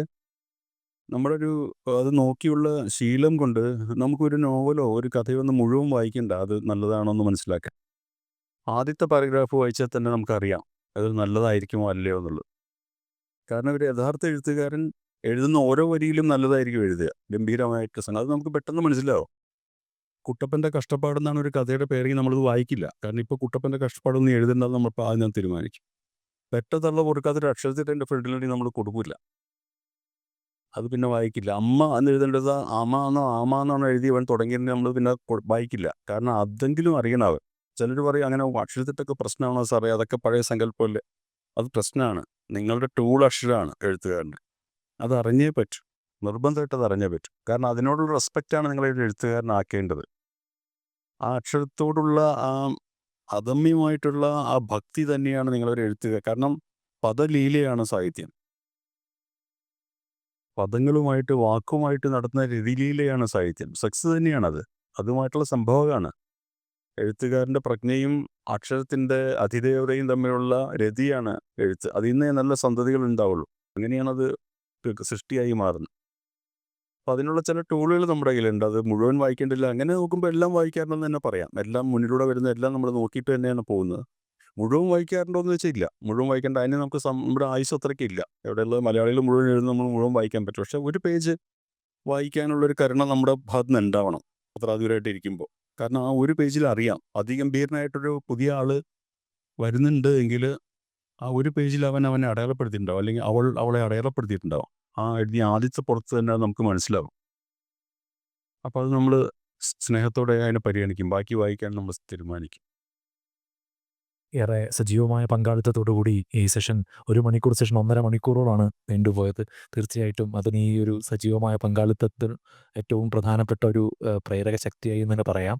എഴുത്ത് എന്ന ഒരു മനുഷ്യൻ്റെ ജീവിതത്തിലെ വലിയ സ്മാരകത്തെക്കുറിച്ച്, എഴുത്തിൽ പണിയുന്ന സ്മാരകത്തെക്കുറിച്ച്, അതിൻ്റെ സ്വരൂപത്തെക്കുറിച്ച്, ക്രാഫ്റ്റിനെക്കുറിച്ച് പലതരത്തിലുള്ള ചിന്തകളാണ് ഇന്നിവിടെ ഉണ്ടായത്. ഈ സെഷനിൽ പങ്കെടുത്ത പ്രിയപ്പെട്ട സുഭാഷ് ചന്ദ്രനും ഈ സെഷനെ സജീവമാക്കിയ ഓരോരുത്തർക്കും നന്ദി പറഞ്ഞുകൊണ്ട് നിർത്തുന്നു. നന്ദി, നമസ്കാരം. നന്ദി. നേരത്തെ ഒരാൾ സൂചിപ്പിച്ചപ്പോൾ എനിക്ക് കിട്ടിയ നല്ലൊരു ചോദ്യകർത്താവായിരുന്നു. സാധാരണ എന്നെ വലിയ മന്ത്രിമാരൊക്കെയാണ് ചോദ്യം ചോദിക്കുക. പക്ഷെ ഞാൻ ഇന്നാണ് ഇദ്ദേഹത്തെ പരിചയപ്പെടുന്നത്. ഞങ്ങൾ തമ്മിലും പൂർവ്വകാല ബന്ധമൊന്നുമില്ല. അദ്ദേഹം എന്നോട് ഫോണിലോ എന്ത് ചോദിക്കണമെന്നോ ഒന്നും ചോദിച്ചൊന്നുമില്ല. പക്ഷേ വളരെ സന്തോഷമുണ്ടായിരുന്നു. ഫസ്റ്റ് ഓഫ് ഓൾ എഴുത്തിനോടുള്ള നിങ്ങളുടെ റെസ്പെക്റ്റ് എനിക്ക് ഇഷ്ടപ്പെട്ടു. അത് പ്രധാനപ്പെട്ട ഒരു കാര്യം. നമുക്കിപ്പോൾ അതാണ് ഇല്ലാതെ പോകുന്നൊരു സംഗതി. ഈ ആദരം എന്നൊരു സംഗതി ഇല്ല. നമുക്ക് നമ്മളോട് തന്നെ ഇല്ല ഒന്നാമത്തേൽ, പിന്നെ മറ്റൊരാളോടും ഇല്ല. അപ്പോൾ ആ കാണിച്ച ആ റെസ്പെക്റ്റാണ് നേരത്തെ അദ്ദേഹം സൂചിപ്പിച്ച ആ എലമെൻറ്റ് എന്ന് ഞാൻ വിചാരിക്കുന്നു. എന്നെ റെസ്പെക്റ്റ് ഒന്നും വിചാരിക്കേണ്ട, സ്നേഹിച്ചാൽ മതി. Thank you.